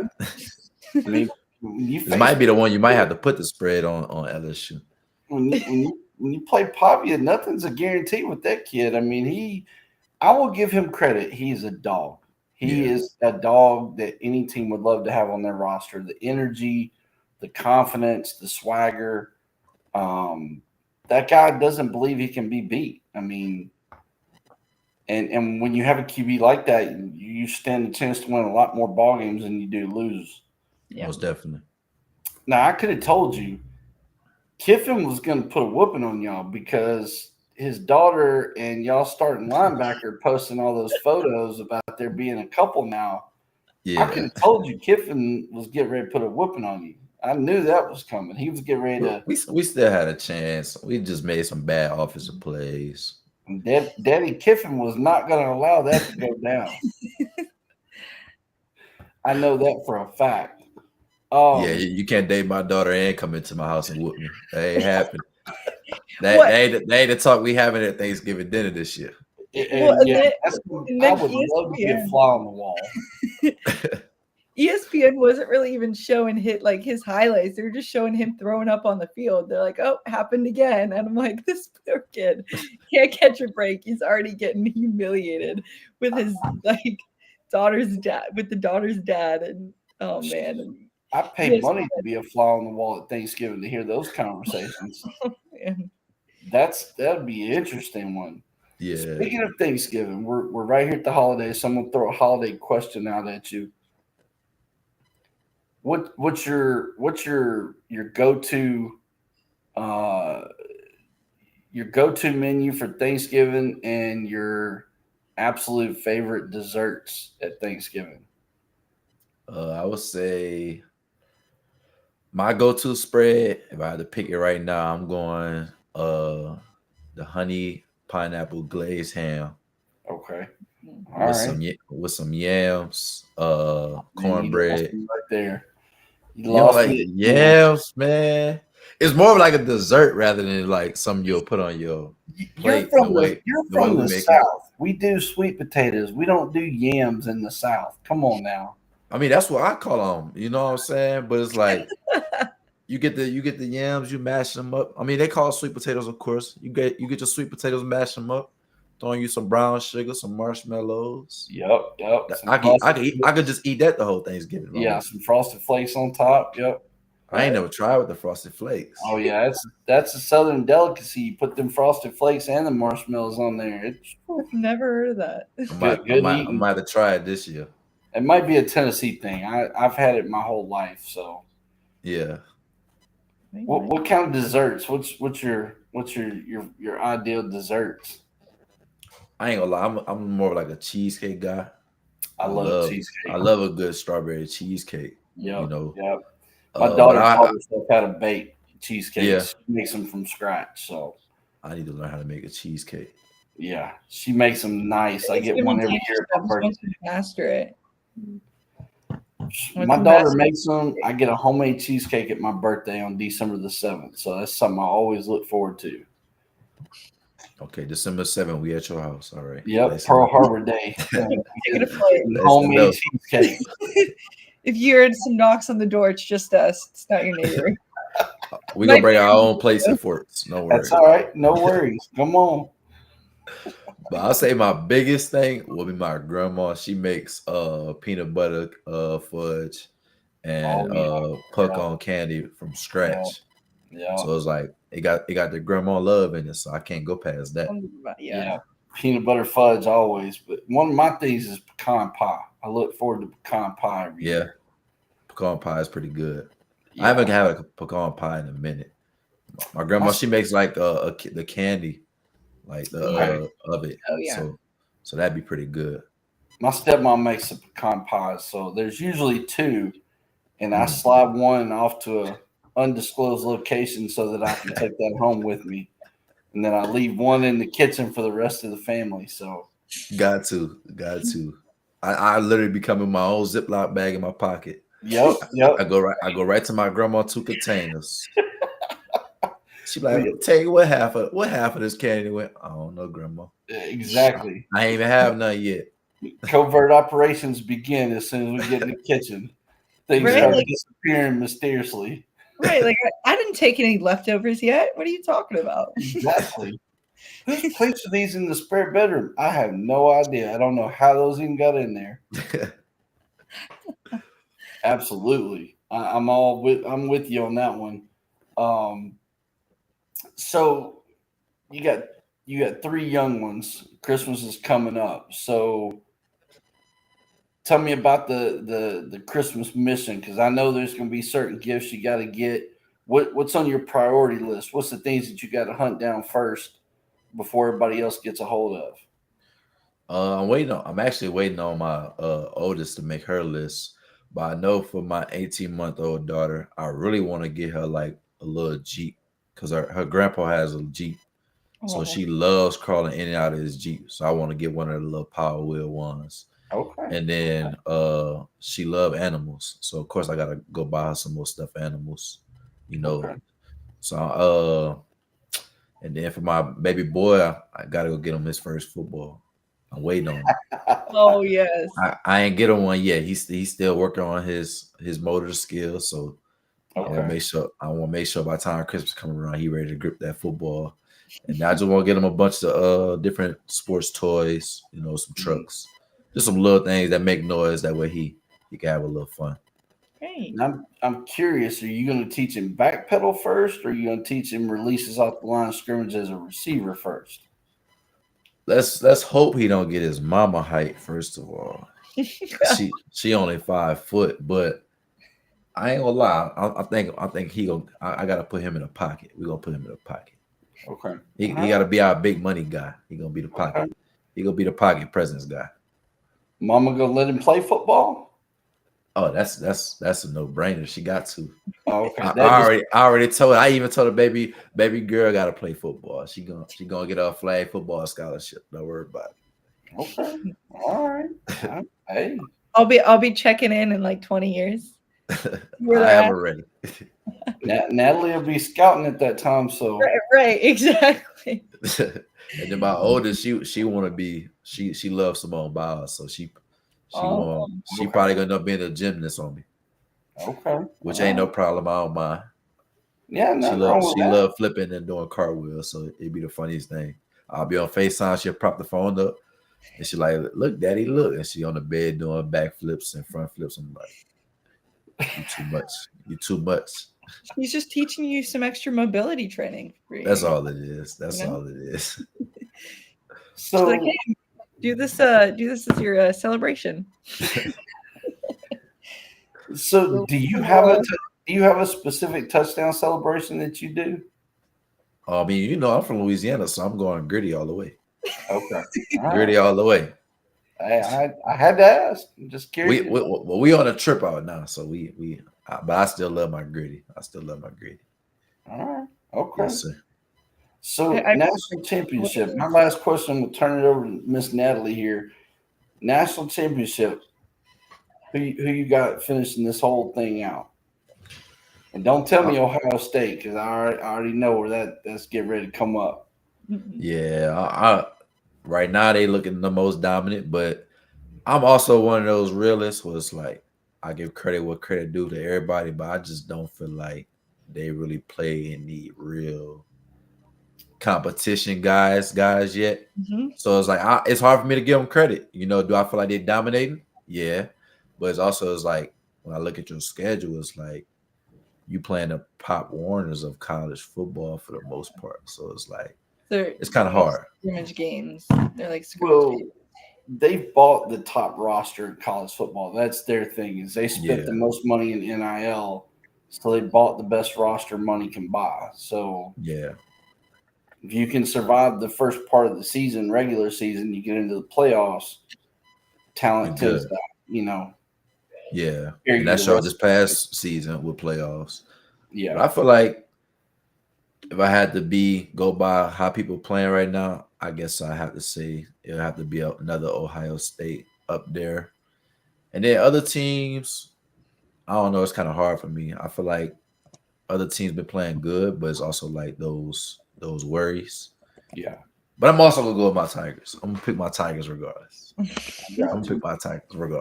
What about you?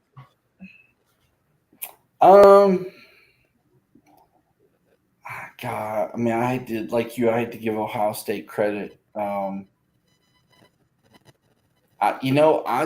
honestly, a dark horse candidate is Indiana. Yeah, Indiana has been pretty good. Yeah. I caught a few glimpses of their games this year. They've been pretty good. They brought in that head coach, and he told them, if you spend some money on the roster, we'll win. And they spent some money on the roster, and they're winning. They're winning. So, yeah. Yeah. So I don't know. I think,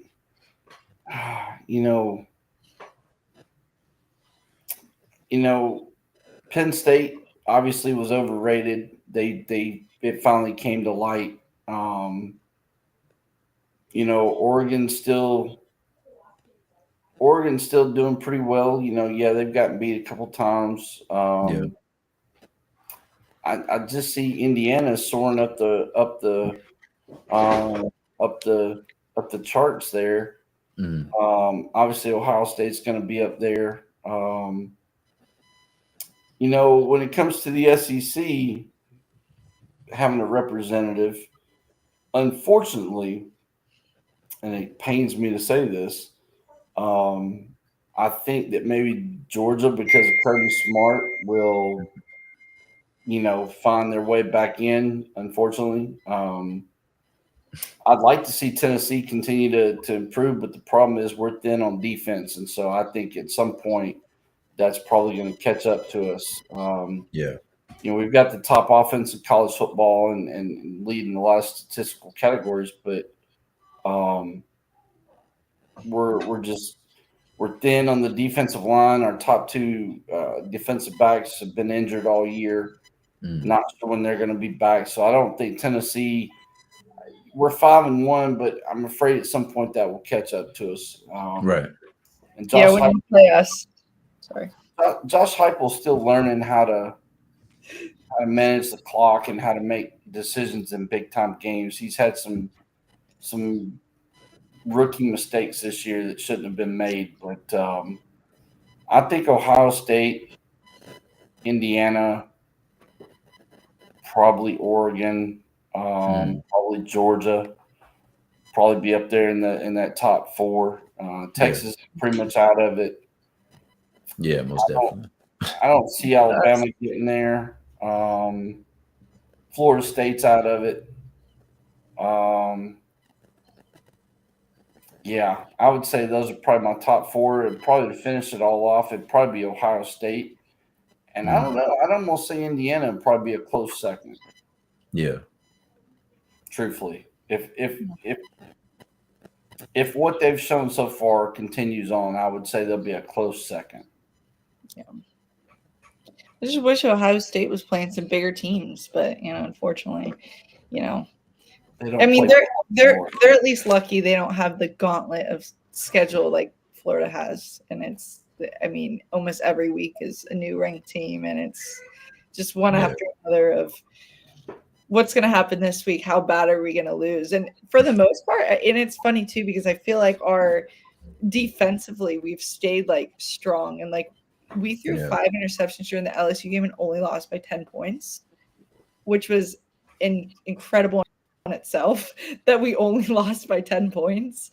But it's tough because I think a lot of obviously Ohio State's not in the SEC, so they don't play a lot of the teams that are in the top 25, which happens to be a lot of SEC teams, right? So their schedules are just kind of like they get those cupcake schedules, and then they kind of it's like they have their tough games when they get to the playoff time, and they're like, oh, we've done nothing really all season. So it's that's why a couple years ago, when Florida State ended up going, undefeated, and they were trying to decide whether or not, they were going to make it to the playoffs. It was like they've played really no one, and that's where it's tough. Right.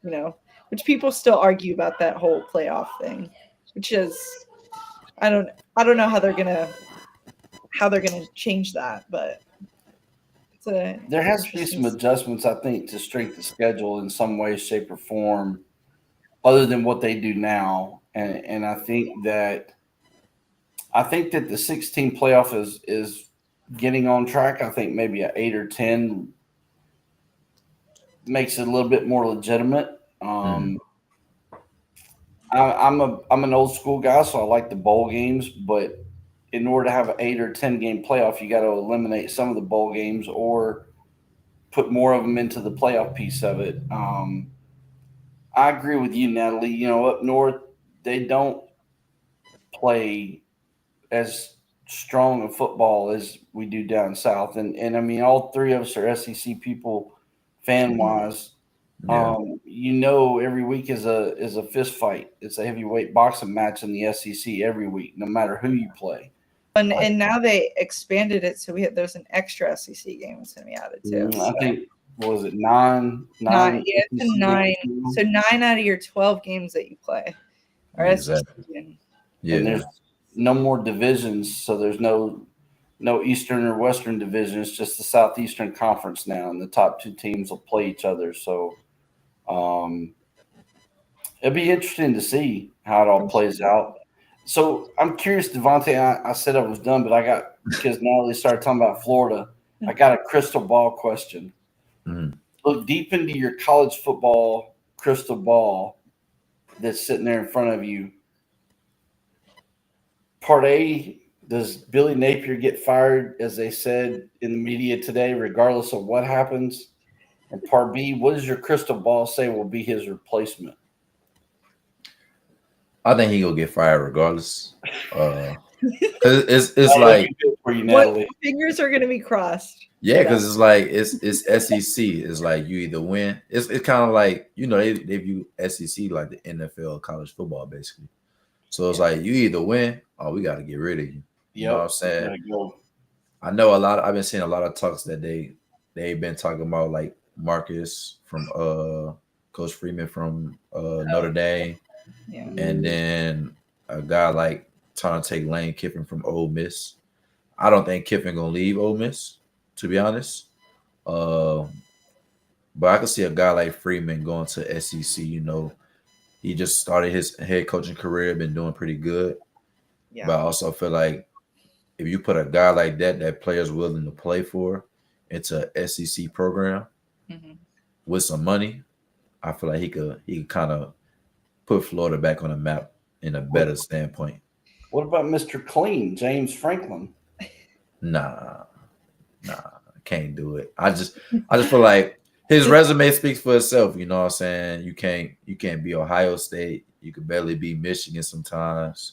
Yeah. So it's like, and we ain't got into the show for the last few years when it comes to any national championships and stuff like that. So it's like, all right, you gotta go. You know what I'm saying? I feel like just their conference got a little bit more leeway than what we got in SEC. Yeah, you know what I'm saying?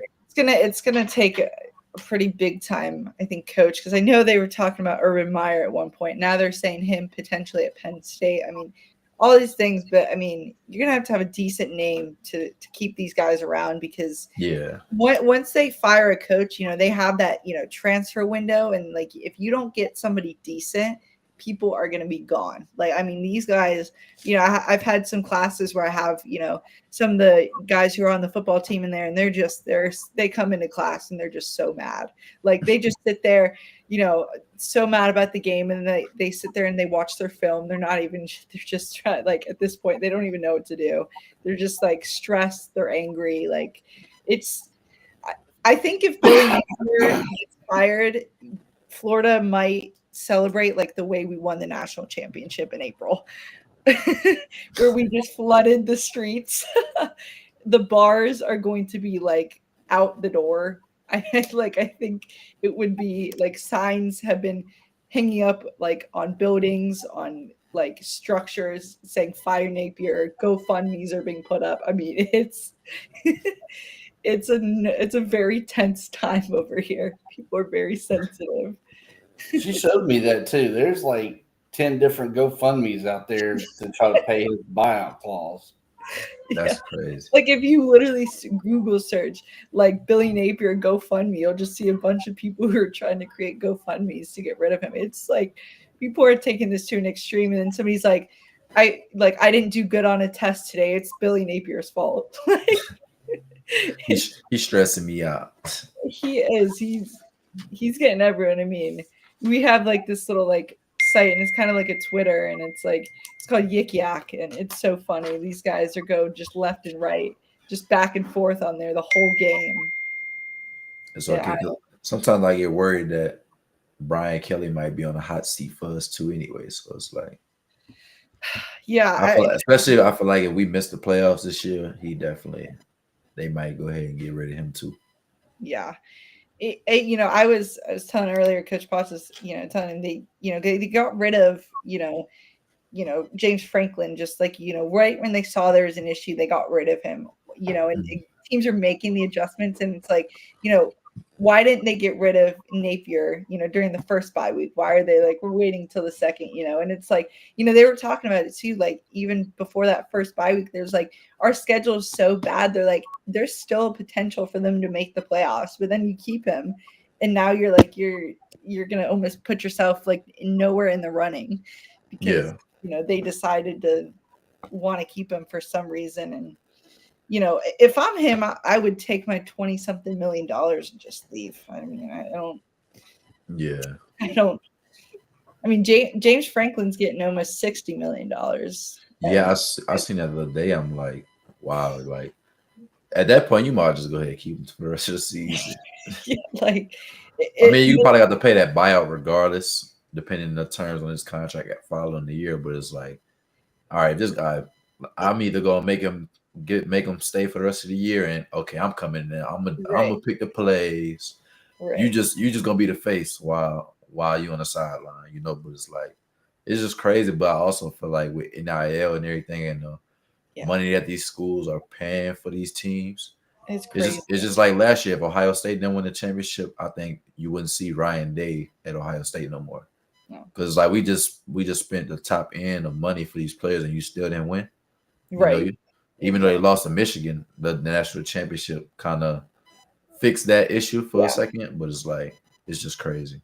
I think they're just so quick to throw out the money at these players. Yeah. They're like, oh, this is big time receiver, we'll pay him all this money, and then they're not performing.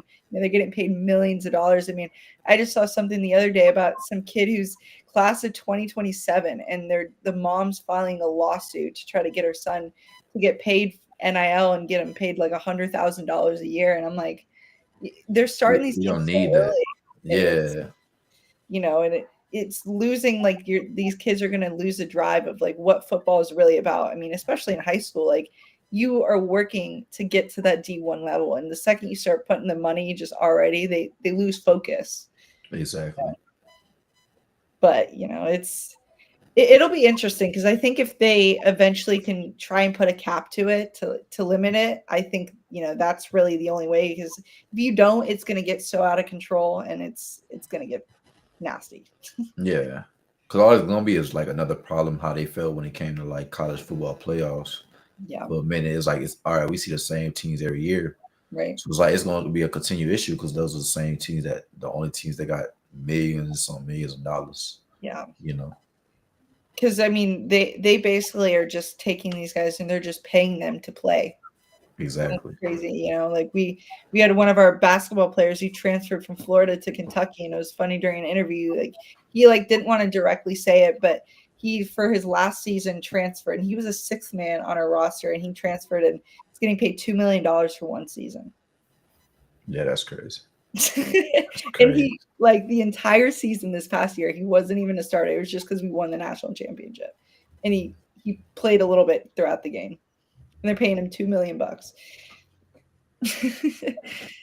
It's crazy what this NIL stuff's doing. I mean, it's unreal. I was like, I mean, I guess you can't, blame some of these guys for, you get offered $2 million in college. I mean, what college kid's going to be like, no, turn it down.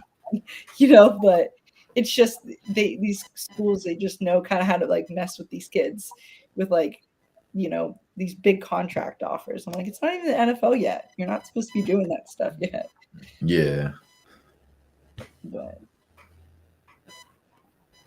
well, listen, we're at 2 hours. We've gone over about 30 minutes from the projected time frame. It's been a great conversation. So sometimes you just frozen us. Yeah. As I've told others, as long as it takes, but I'm sure you have other things that you want to do tonight, and I know you probably want to talk to the little ones before the night gets too late. Yes, sir. Thank you so much for taking all this time to do this interview, to talk with me and Natalie, to give everybody out there a chance to get to know you. Let everybody know what social media platforms you're on, what your handles are, how they can get a hold of you if they want to reach out directly. Yes, sir. So, of course, if it's a coach or anything that got, Europlayers.com is just my first and last name, DVONTA, last name Garrett, GARRETT. My Twitter handle is Coach Tay with a Y, with the number 2 and the underscore. And then my Instagram is There Go Uno with 2 O's and an underscore. And then my Facebook profile is just my first and last name. Okay. All right. Yes, sir. And then obviously, if you want to reach out to us directly, if you're a coach, scout, general manager, player personnel director, feel free to call, text, direct message, email. That information is on our social media pages. It's on our website. the information to find his profile has been scrolling at the bottom of the screen throughout the duration of the interview. That will be active and viewable later tonight as I get that wrapped up and put online. So we're open to talking with any and every team that has a possible opening. We look forward to hearing from coaches, scouts, general managers, player personnel directors, and we were excited to see what kind of doors open up for Vonta here in the very near future, and we get him back on the field again. So with that being said, Natalie, this is your client, your interview, so I'm gonna let you close it out. Yeah, no, I want to just, thank you for, taking the time to, be here with us tonight and, also just, trusting us in this process, because I know, like I was saying earlier on the phone, it's a big transition and, it can be a lot, but, we're really excited to, help be a part of your journey. And we think like, after just, having our conversations with you, that you have incredible talent, you have an incredible mindset, and I think no matter where you end up, you're going to be an incredible asset to, any team. And I think you'll, fit just fine. And, so we want to make sure that, throughout this whole transition that you you always have people in your corner, and we'll make sure that, we get you, to the best possible place. So, I appreciate your time here with us tonight. I know it can, be stressful at times trying to, adjust to, getting yourself back into, I'm about to, get back on that field again. It's an exciting thing though. So I'm excited to see it though. I really am. Yeah, and I just want to say thank you guys for, taking a chance on me and believing in me, reaching out to me and giving me this opportunity to be a part of the family. I'm blessed to have both of you in my corner. So I look forward to everything that comes in store with this connection and just being a part of this organization and this family. Absolutely. Go ahead, Natalie. I'm gonna let you take us out. We both said that at the same time. Oh my goodness. No, I thank you all for, being here tonight. Sorry, it was just funny the way we timed it at the same time. I got distracted for a second. No, but I appreciate everything. I'm, looking forward to, continuing on with this, journey, and, we're going to get this ball rolling. We'll have your profile up tonight, and, from then on, it's just going to be, up from there. We'll get you signed somewhere for sure. And I can't wait to be a part of that. Yes, ma'am. I'm gonna throw Natalie a bone here. I'm gonna throw her a lifeline.